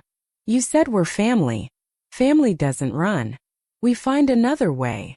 He looked at me with so much pain and hope mixed together. I don't know how to keep you safe and end this. Then let Vincent help. Let me help. Let us be a team instead of you carrying everything alone. Vincent spoke up. She's right. Splitting up makes you vulnerable. Sal knows about Colorado. He knows all your properties. There's no guaranteed safe place. Better to fortify here and end it fast. Adrian closed his eyes. When he opened them, he looked at me. If anything happens to either of you because I let you stay, I'll never forgive myself. Nothing's going to happen. We're going to be smart and careful, and we're going to survive this together. He pulled me close, wrapped his good arm around me, and pressed his face into my hair. I can't lose you. Either of you. You've become everything. Then don't lose us. Fight for us. And let us fight with you. That night, after Sophia finally fell asleep between us in Adrian's bed because she refused to be alone, He and I lay awake in the dark. I never wanted this life for her, he whispered. I wanted her to have normal school plays and soccer games and boring PTA meetings. Not guns and safe rooms and watching her father bleed. She has something better. She has a father who loves her enough to bleed, who fights for her, who's teaching her that family means standing together, even when it's hard. She's 5. She should be learning about sharing and colors, not survival. She's learning both. Because of you. Because you're giving her everything you can despite the circumstances. I turned to face him in the dark. You're a good father, Adrian. The fact that you worry about not being good enough proves it. He kissed me then. Soft and desperate and full of everything we couldn't say out loud. When he pulled back, his thumb traced my cheek. I'm falling in love with you. I don't know when it happened. Maybe when you took that bullet. Maybe when you calmed me at the meeting. Maybe every moment in between. But I'm in it now. Completely. And it terrifies me because I don't know how to keep you. My breath caught. You keep me by being exactly who you are. Broken and trying. Scared and fighting anyway. Real. I'm going to end this. Whatever it takes. Because I want a life with you that isn't about surviving. I want to take you to dinner. I want to wake up next to you without wondering if someone's coming for us. I want to give you everything you deserve. I just want you alive. That's all I deserve. You and Sophia alive and safe. Everything else is extra. He held me until we both fell asleep, Sophia between us, the three of us clinging to each other like lifelines in a storm. But I knew the storm wasn't over. It was just beginning. The attack came 3 days later. Not with guns or threats but with something worse. Legal papers. Vincent brought them to Adrian's office where we were going over security protocols. His face was grim. They're suing for custody of Sophia. I felt the floor drop out from under me. Adrian grabbed the papers, his face going white as he read. On what grounds? Endangerment. Neglect. Exposing a minor to criminal activity and violence. They have witness statements from the gardener we fired. Photos of the bullet holes in your house. Police reports about the gunfire. A child psychologist's assessment that Sophia is being raised in a traumatic environment. That psychologist never met Sophia. Doesn't matter. It's enough to get a hearing. And Sal's lawyer is Dominic Crane. Adrian swore viciously. Crane never loses. What does this mean? I asked. Vincent looked at me with pity. It means the state is getting involved. Child services. Court evaluations. They're going to investigate every aspect of Adrian's life and Sophia's care. And given what just happened, given the bodies and the blood and the violence, they have grounds. But I'm her father. She's my daughter. You're also a man with documented ties to organized crime. A man whose home was just shot up. A man whose daughter witnessed violence and has documented nightmares. Vincent set down more papers. They're also coming after your businesses. Federal investigation into money laundering and racketeering. The Calabrese family is burning everything down. If they can't kill you, they'll destroy you legally. Adrian sat down heavily. I'd never seen him look defeated before. It was terrifying. When's the custody hearing? 2 weeks. But Child Services is coming tomorrow to assess the home environment and interview Sophia. No, they can't talk to her. She's already traumatized. You don't have a choice. If you refuse access, they'll use it against you. Claim you're hiding something. Vincent's voice softened. Adrian, you need to prepare for the possibility that you might lose her. Temporarily or permanently. No. The word came out broken. No, she's all I have. She's everything. I grabbed his hand. He held on like I was the only thing keeping him from drowning. We'll fight this, I said. We'll show them she's loved and safe and cared for. How? How do I prove she's safe when someone just shot up my house? How do I prove I'm fit when my entire life is built on things that would get me arrested if they could prove half of it? He had no answer. Neither did I. That night, I tried to explain to Sophia what was going to happen. That some people would come to ask her questions about her home and her daddy. Am I in trouble? She asked, her eyes huge. No, baby. Nobody's in trouble. They just want to make sure you're happy and healthy. I am happy. I have you and Daddy. My heart broke. I know. And you're going to tell them that, okay? You're going to tell them the truth about how much your daddy loves you. But I was terrified of what the truth would look like to strangers. A 5-year-old who had nightmares about guns, who lived in a house with bullet holes and armed guards, who'd been hidden in a safe room while men fought and died downstairs. The child services agent arrived the next morning. A woman in her 40s named Mrs. Chun with kind eyes and a clipboard that felt like a weapon. She walked through the house taking notes. She saw the repaired walls where bullets had hit, the increased security, the armed men at every entrance. This is quite the fortress, she said to Adrian. My daughter's safety is my priority. Is this level of security normally necessary? In my line of work, yes. And what exactly is your line of work, Mr. Moretti? I own several businesses. Import, export, real estate, investments. She wrote something down. I wanted to scream that he was a good father, that Sophia was loved, that this house was full of warmth despite the violence. But I stayed quiet. I wasn't family legally. I had no standing here. Then she interviewed Sophia. Alone. Adrian had to wait outside while a stranger asked his daughter about her life. It lasted an hour. When Mrs. Chun came out, her expression was carefully neutral. She's a bright child. Well-spoken. Clearly attached to her father and to you, Miss Hayes. And? Adrian asked. And she also described hiding in a room while people were shooting. She described seeing you injured. She talked about nightmares and bad men and being scared. Mrs. Chin's voice was gentle but firm. Mr. Moretti, I understand you love your daughter. That's obvious. But love isn't always enough. A child needs stability, safety, a life without constant fear. I provide all of that. Do you? Because what I see is a child living in the aftermath of a war zone. Whatever your business entails, it's affecting her. Deeply.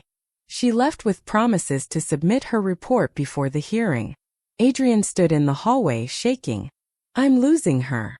You don't know that. I do. I saw it in that woman's eyes. She's going to recommend removal. And once Child Services recommends it, judges listen. Over the next week, things got worse. The federal investigation froze several of Adrian's accounts. Not all of them, but enough to cause problems. Enough to make him look unstable financially. 3 of his key employees were arrested on unrelated charges that were clearly coordinated. His lawyer said they were being pressured to testify against him. And Sophia started pulling away. She was quieter, less affectionate. She'd look at Adrian sometimes like she was trying to memorize his face. She knows, Adrian said one night. We were in his office, him drinking whiskey he normally never touched. Kids always know. She can feel that I might lose her. We're going to fight this. With what? Every move I make they counter. Every asset I have they freeze or seize. Every person I trust they flip or arrest. He drained his glass. Sal's winning. Not with bullets but with the law. He's taking everything that matters and there's nothing I can do to stop it. There has to be something. There isn't. That's what I'm trying to tell you. I built my whole life on control and power and it means nothing against this. I can't threaten a judge. I can't bribe Child Services. I can't fight my way out of a custody hearing. He looked at me with hollow eyes. I'm going to lose my daughter. And it's my own fault for being the man I am. I'd never seen him like this. Broken. Hopeless. The man who'd faced down Sal Calabrese with a gun to his head was being destroyed by paperwork and court dates. What about me? I asked suddenly. What if I took custody? What? Temporarily. What if we told the court that Sophia would be staying with me during the investigation? I have a clean record. I'm her tutor. I have no ties to your business. They can't object to her staying with someone who loves her and keeps her safe. Vincent, who'd been silent in the corner, sat up. That could work.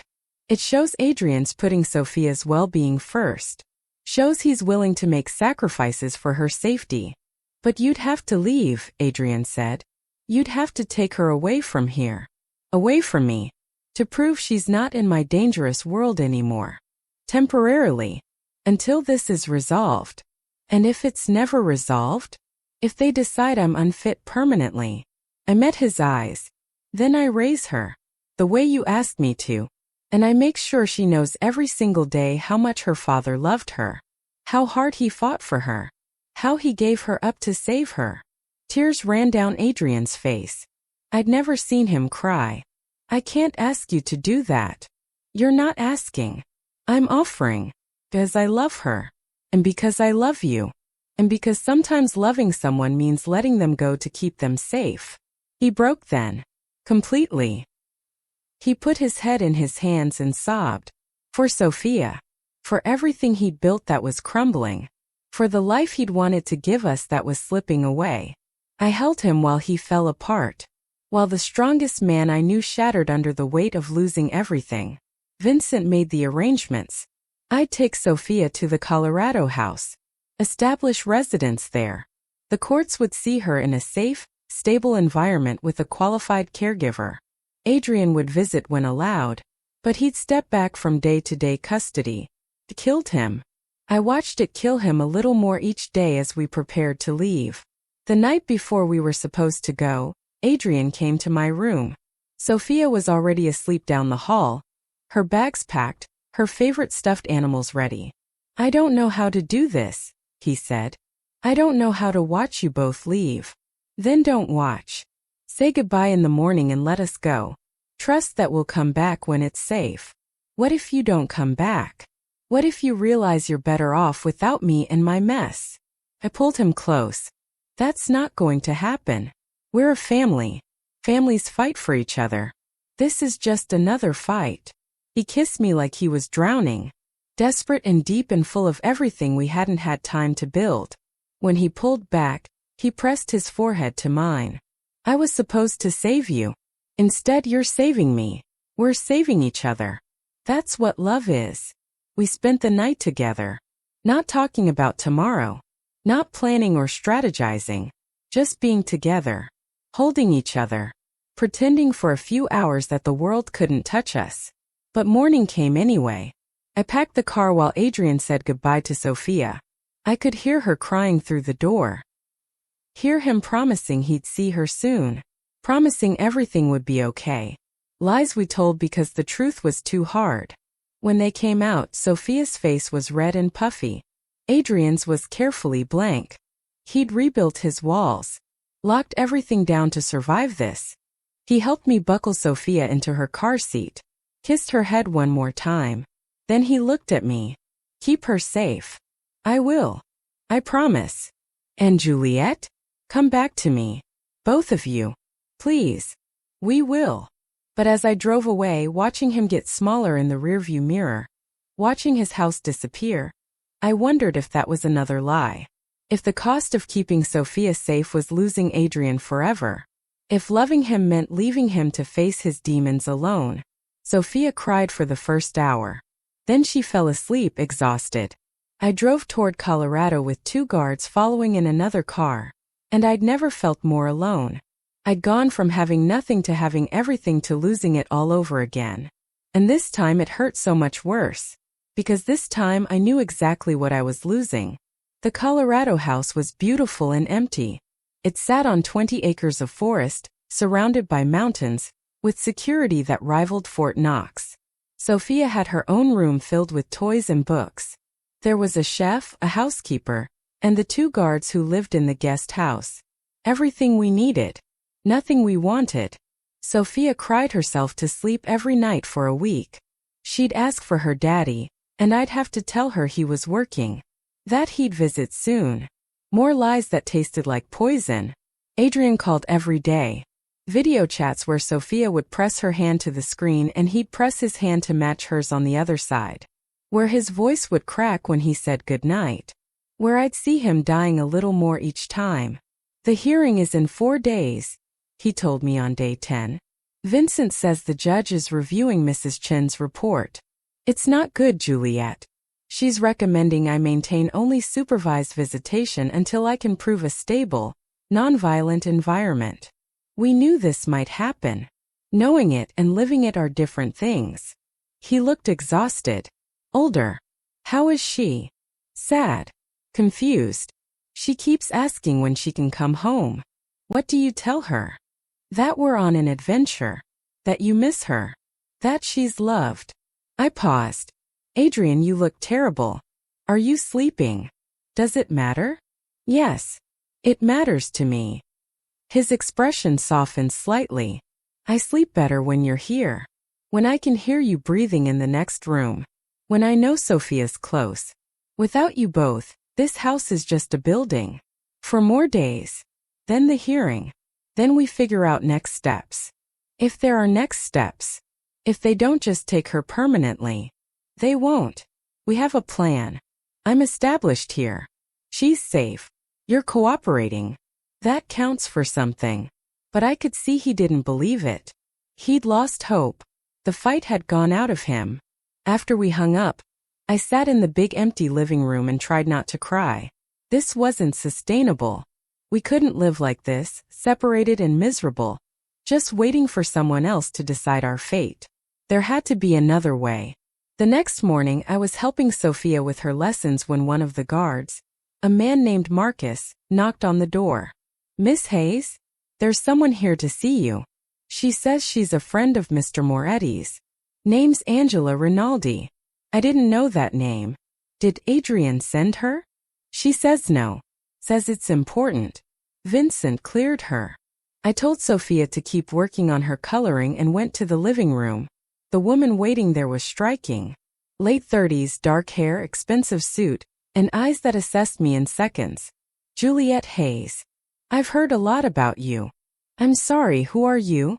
Angela Rinaldi. I'm an attorney. I specialize in family law and cases involving organized crime families. She set down a briefcase. I represent several families in Adrian's world. Wives, mothers, children who need protection from both the law and the life. Adrian has lawyers. Adrian has criminal defense attorneys and business lawyers. What he needs is someone who understands how to navigate custody cases when the father's world is complicated. That's me. I sat down slowly. Why are you here? Because Vincent called me 3 days ago. Asked me to review the case. And because I've watched too many good fathers lose their children to a broken system that doesn't understand their world. She opened her briefcase and pulled out files. I've been going through everything. The Child Services report. The federal investigation. The custody filing. And I found something interesting. What? The Calabrese family is connected to Judge Patricia Morrison, the judge assigned to Adrian's custody case. Her husband's law firm represents several Calabrese businesses. It's not illegal, but it's a massive conflict of interest. My heart jumped. Can we get her removed from the case? We can try. But that's not the interesting part. The interesting part is the federal investigation. She pulled out more papers. It's completely fabricated. The evidence they're using is circumstantial at best, falsified at worst. Someone with access to federal databases has been planting documents, creating paper trails that don't exist. How is that possible? Because Sal Calabrese has a nephew who works for the FBI. Agent Robert Calabrese. He's been feeding false information to his superiors, building a case against Adrian using his family's lies as evidence. I stared at her. That's illegal. Extremely. And if we can prove it, the entire federal case collapses, which means the custody case loses half its foundation. Angela leaned forward. But I need help proving it. I need someone who can access Adrian's business records, compare them to what the feds have, and document the discrepancies. Someone Adrian trusts completely. Vincent can do that. Vincent is compromised. They're watching him, waiting for him to make a mistake they can use. She looked at me steadily. I need you. Me? I'm not a lawyer. I'm a teacher. You're a teacher who's meticulous and detailed, who understands documentation and evidence, Who has legal access to Sophia and therefore legal reason to review Adrian's financial fitness as her caregiver. Angela pulled out another document. I had Vincent draw this up.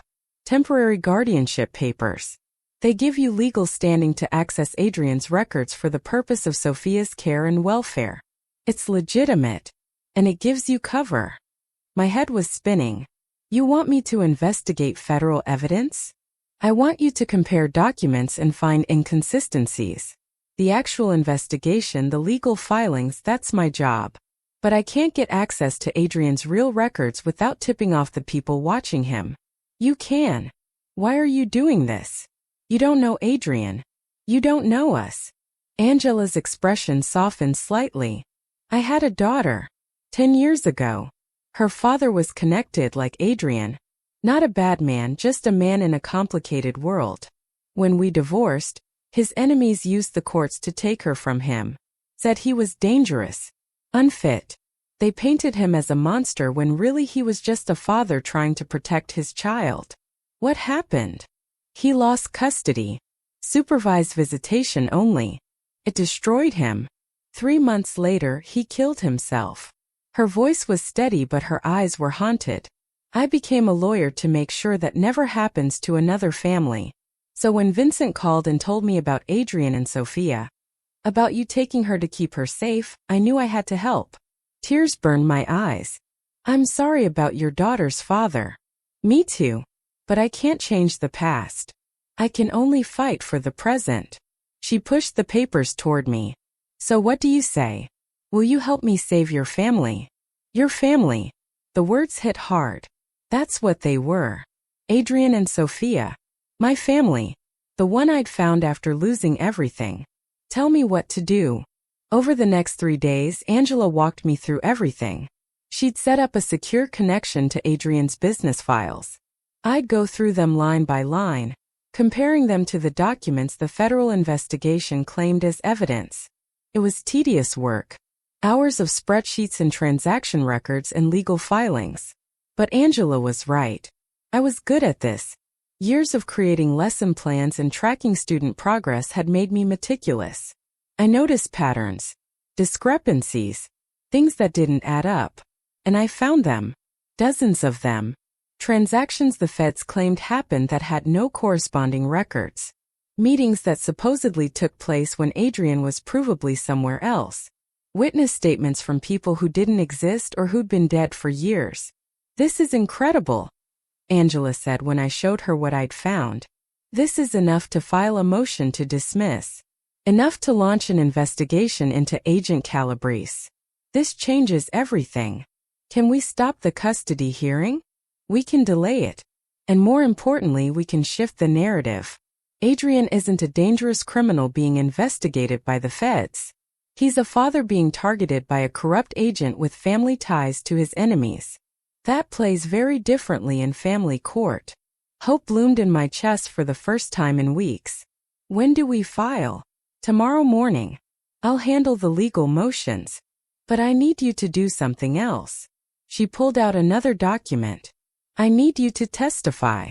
Testify. At the custody hearing. As Sophia's caregiver and as someone who's witnessed Adrian's parenting firsthand. Your testimony carries weight because you have no criminal connections, no bias, no reason to lie. You're a teacher who took a bullet for his daughter, and then stepped up to care for her when things got dangerous. That's powerful. What would I say? The truth. That Adrian loves his daughter. That he made the hard choice to send her away to protect her. That Sophia is thriving in your care but misses her father desperately.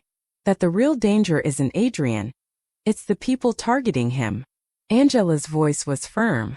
Judges hear from criminals and lawyers all day.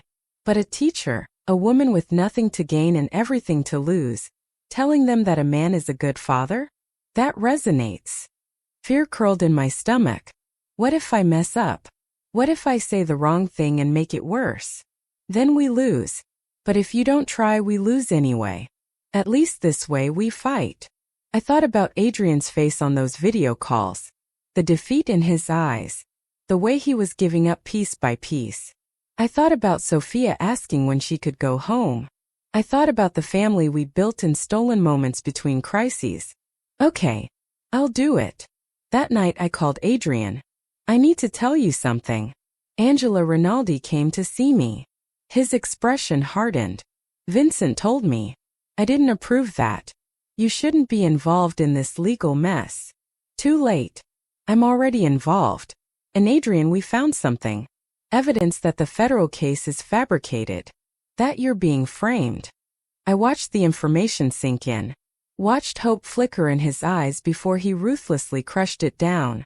Even if that's true, it doesn't change what I am. What my life is. No. But it changes the narrative. Changes what the judge sees. It gives us a fighting chance. Us. I'm testifying at the hearing. Angela thinks it will help. Absolutely not. I won't let you put yourself out there like that. Won't let you tie yourself to me publicly when it could ruin your fresh start.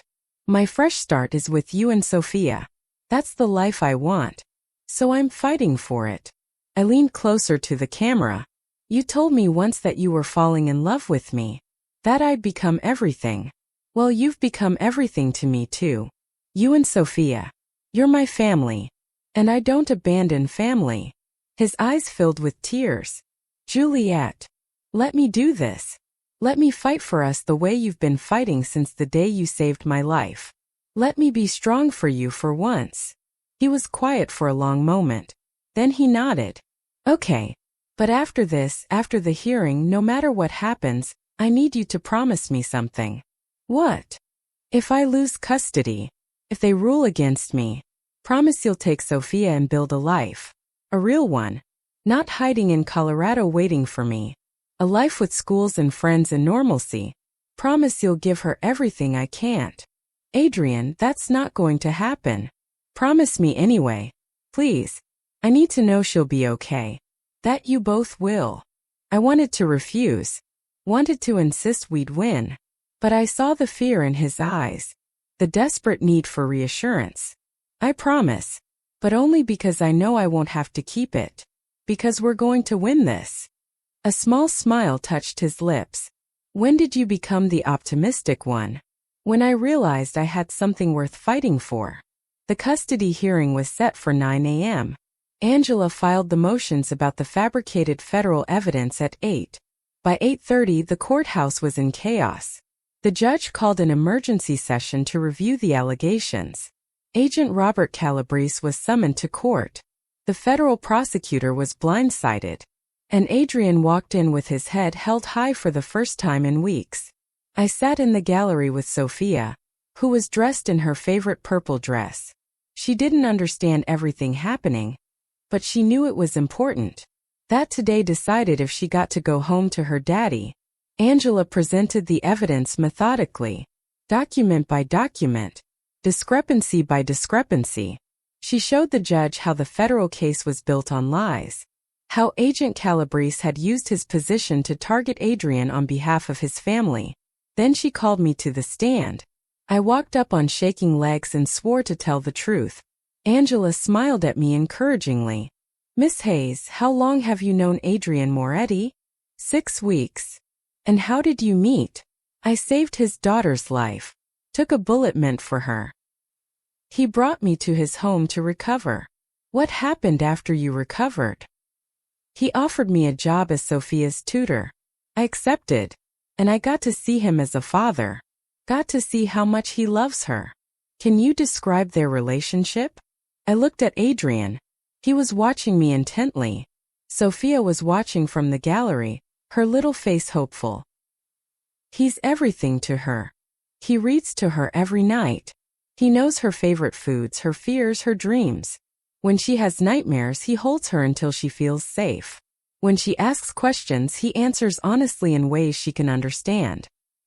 He's patient and kind and fiercely protective. He's not perfect, but he's exactly the father she needs. And when the violence came to his home, when the shooting happened, he protected her. He hid us in a safe room while he faced armed men to keep us safe. And then when he realized the danger wasn't going away, he made the hardest choice a parent can make. He sent her away with me. Gave up seeing her every day to ensure she was safe. That's not the action of an unfit father. That's the action of a man who loves his daughter more than himself. Why did you agree to take her? Because I love her too. And because I love him. Because they're my family. And you don't abandon family when things get hard. Angela smiled. No further questions. The judge asked Adrian's opponent, the Calabrese family lawyer, if he wanted to cross-examine. He stood, looking furious. Miss Hayes, you're aware that Mr. Moretti is connected to organized crime? I'm aware people make accusations. You witnessed violence in his home. I witnessed men attacking his home. Men who were arrested and charged. Men connected to the family filing this custody suit. You're not objective. You're romantically involved with him. I care about him, but that doesn't make me blind. I'm a teacher. I spent years working with children and identifying unsafe environments. Sophia is not in an unsafe environment when she's with her father. She's loved and protected and happy. The only time I've seen her truly distressed is when she's separated from him. The lawyer tried a few more questions, but I held firm. Angela had prepped me well. When I was finally dismissed, I walked back to my seat with my head high. The judge called a recess to review everything. We waited 2 hours in a conference room. Sophia fell asleep in Adrian's lap. He held her like she might disappear.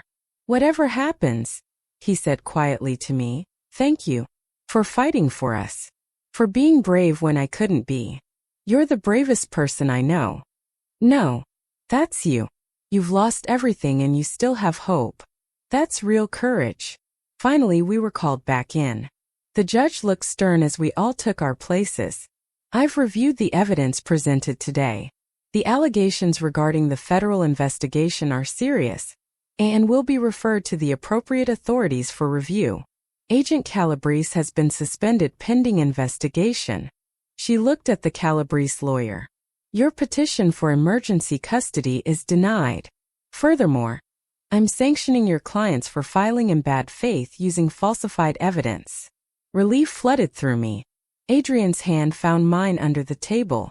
However, the judge continued, I still have concerns about the environment Miss Sophia has been exposed to. Therefore, I'm ordering continued placement with Miss Hayes for the next 60 days. Mr. Moretti will have supervised visitation 3 times per week. At the end of 60 days, we'll reconvene and assess whether full custody can be restored. It wasn't perfect, but it wasn't loss. It was hope. Adrian stood. Thank you, Your Honor. I'll comply with any requirements you set. Outside the courthouse, Angela hugged me. You did amazing. This is a huge win. It's 60 more days apart. It's 60 days to prove he can provide stability. 60 days for the federal investigation to collapse completely. 60 days to build your case. She smiled. This isn't over.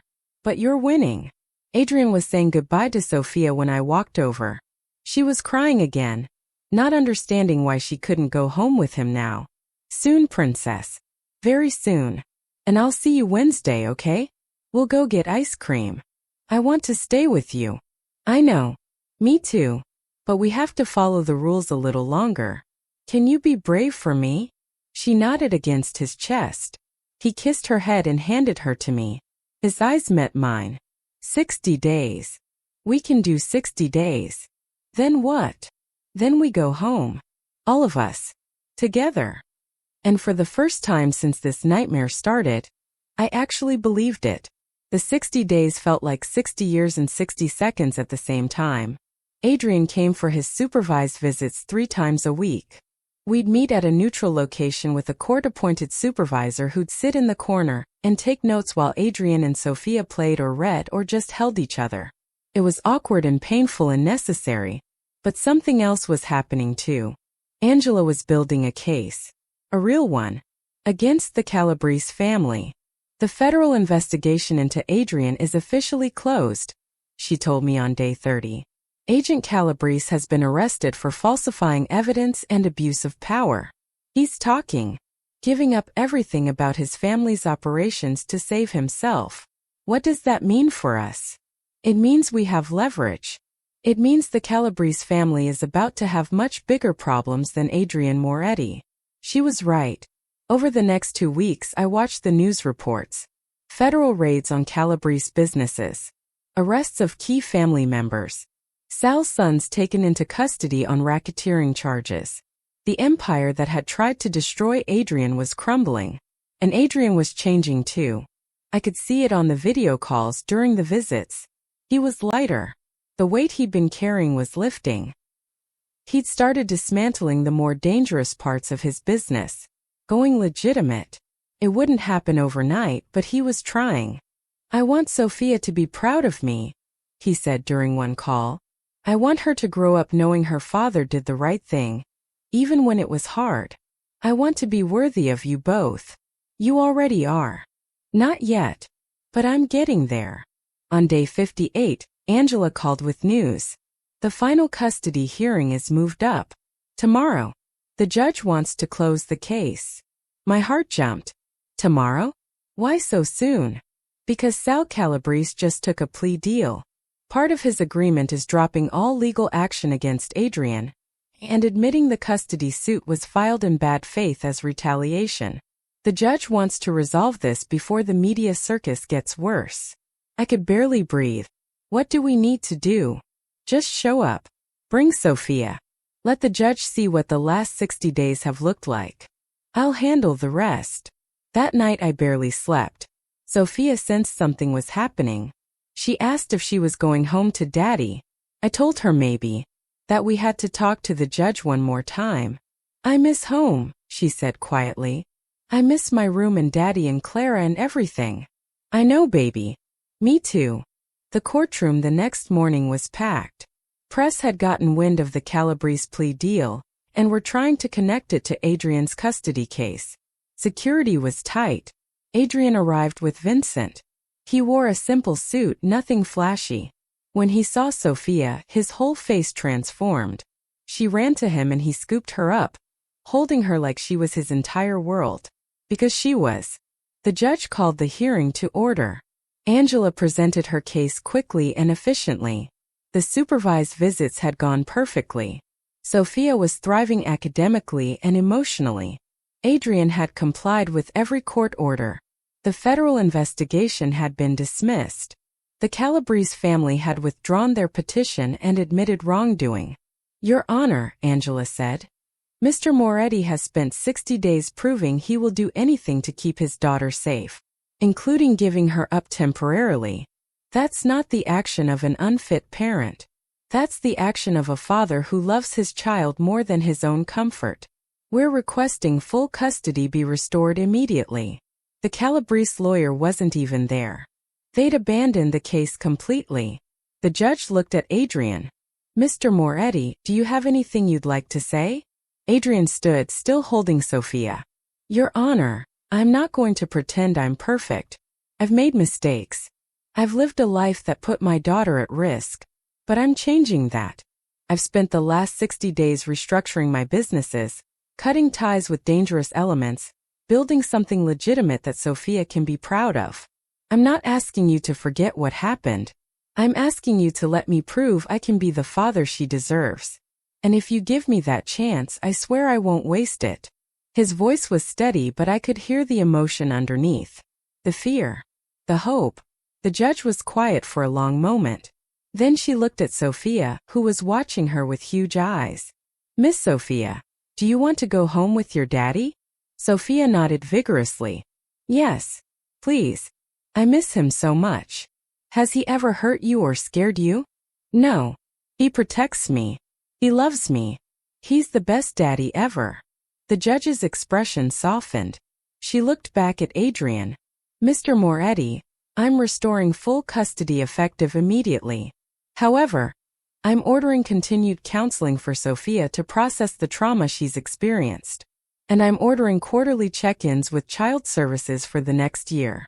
If there are any further incidents of violence, any hint that Sophia is in danger, we'll be right back here. Am I clear?" "Crystal clear, Your Honor." "Thank you." Just like that, it was over. We walked out of that courtroom as a family. Sophia between Adrian and me, holding both our hands. Press shouted questions, but we didn't answer. We just got into the car and left. We won, Sophia said, not quite understanding but feeling the relief. We get to go home. We get to go home, Adrian confirmed. He looked at me across Sophia's head. All of us. 3 days later, the news broke wide open. The full extent of the Calabrese family's crimes. Their connection to Agent Calabrese. The falsified evidence. Their attempt to use the courts to destroy a rival.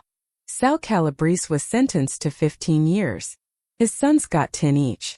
Their businesses were seized. Their reputation was destroyed. And Adrian's name was cleared. Publicly. Completely. The articles that came out painted him as a father targeted by a corrupt crime family. A man who'd fought the system to protect his daughter.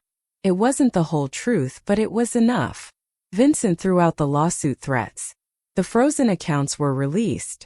The employees who'd been arrested were freed and charges dropped. It was over. Really over. 2 weeks after the final hearing, we had dinner together in Adrian's house.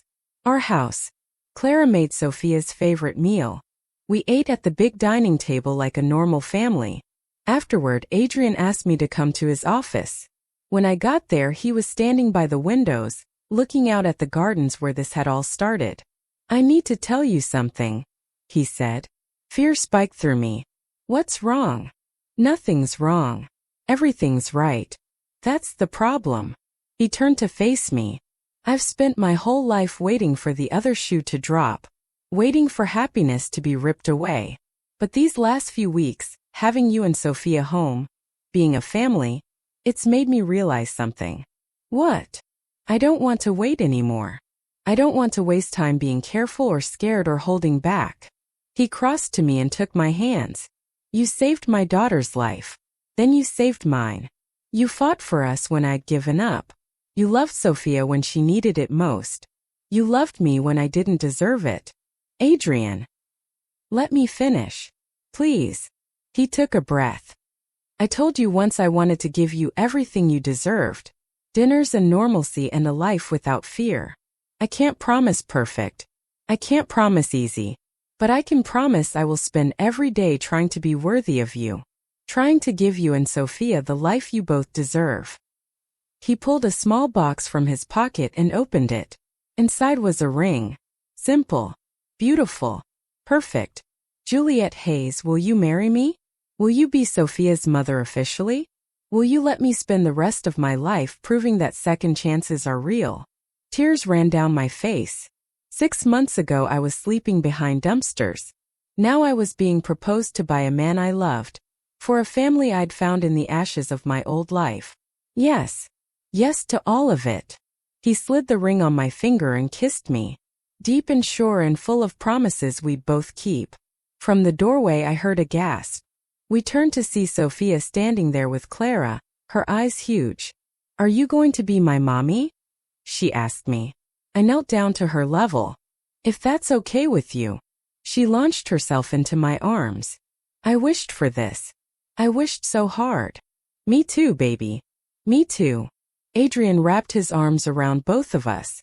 And for the first time since this whole journey began, I felt completely safe. Completely home. Completely whole. The girl who'd lost everything had found something better. A family built on sacrifice and love, and the kind of second chances you only get when you're brave enough to take them. We got married 3 months later. Nothing big. Just us, Sophia, Vincent, Clara, Angela, and a judge in the garden.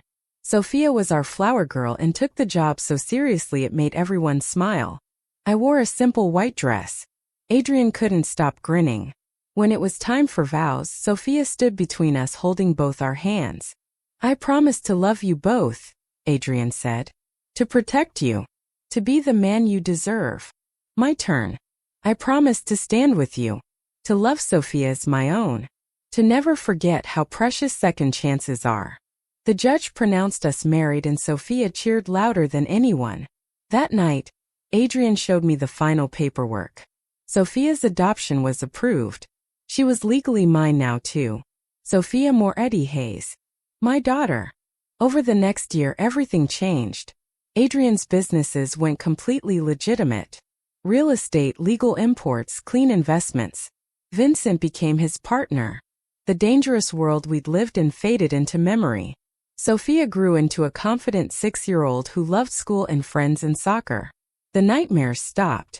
She became just a kid. A normal, happy kid. We had family dinners every night. Game nights.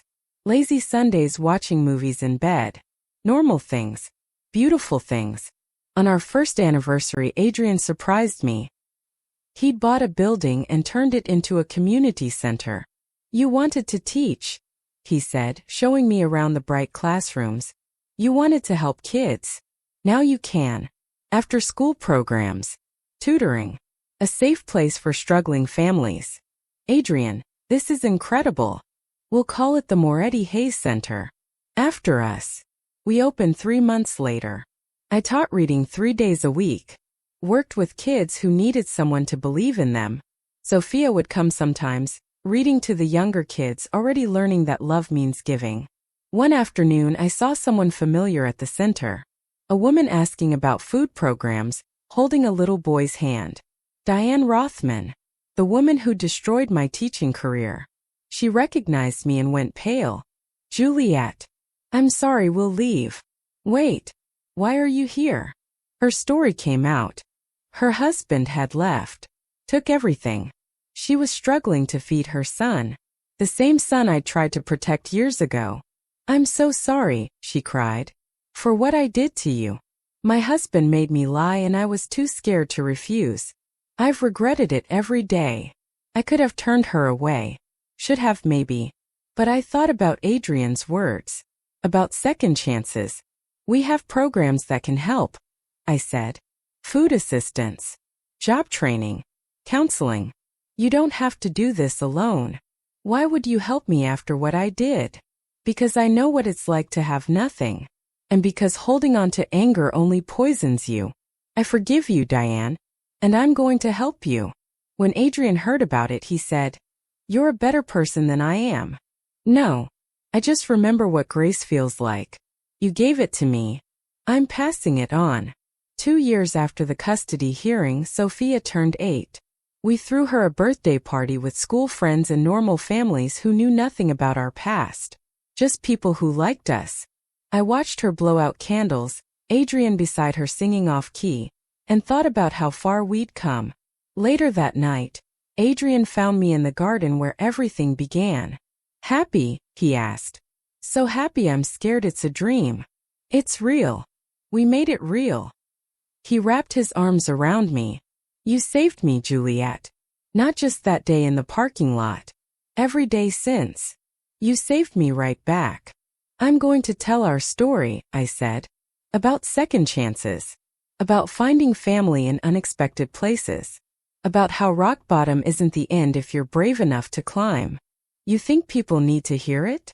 I know they do. So that's what I'm doing right now. Telling you this story. Because maybe you're watching from somewhere comfortable and needed the reminder that life can change in an instant. Or maybe you're watching from somewhere dark. Somewhere that feels like the end. If that's you, I need you to hear me. It's not over. Your story isn't finished.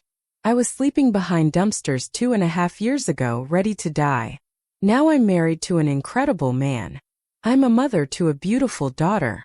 I run a community center helping hundreds of people. Not because I'm special, but because I took one chance. Made one brave choice. And everything changed.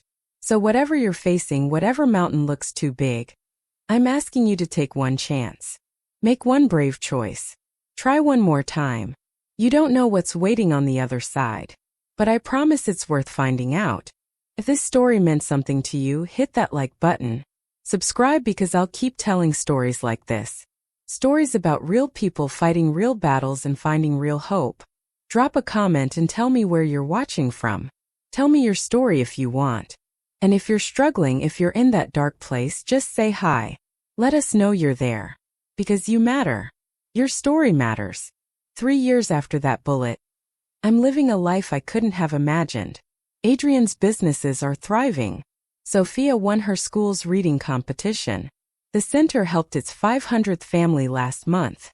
We're talking about adopting more kids, building something bigger than us. It all started with a scream in a parking lot, a little girl in danger, and a woman who'd given up on everything deciding to be brave one more time. That's the thing about second chances. You can't wait for them. Sometimes you have to take a bullet. Sometimes you have to fight. Sometimes you have to forgive people who destroyed you. Sometimes you have to believe in tomorrow when today is unbearable. But if you do, the life waiting on the other side is more beautiful than you can imagine. My name is Juliette Moretti Hayes. This was the story of how I went from sleeping on frozen sidewalks to finding love, family, and purpose beyond my wildest dreams. Thank you for listening. Thank you for being here. Thank you for believing that broken people can heal. Be brave. Be kind.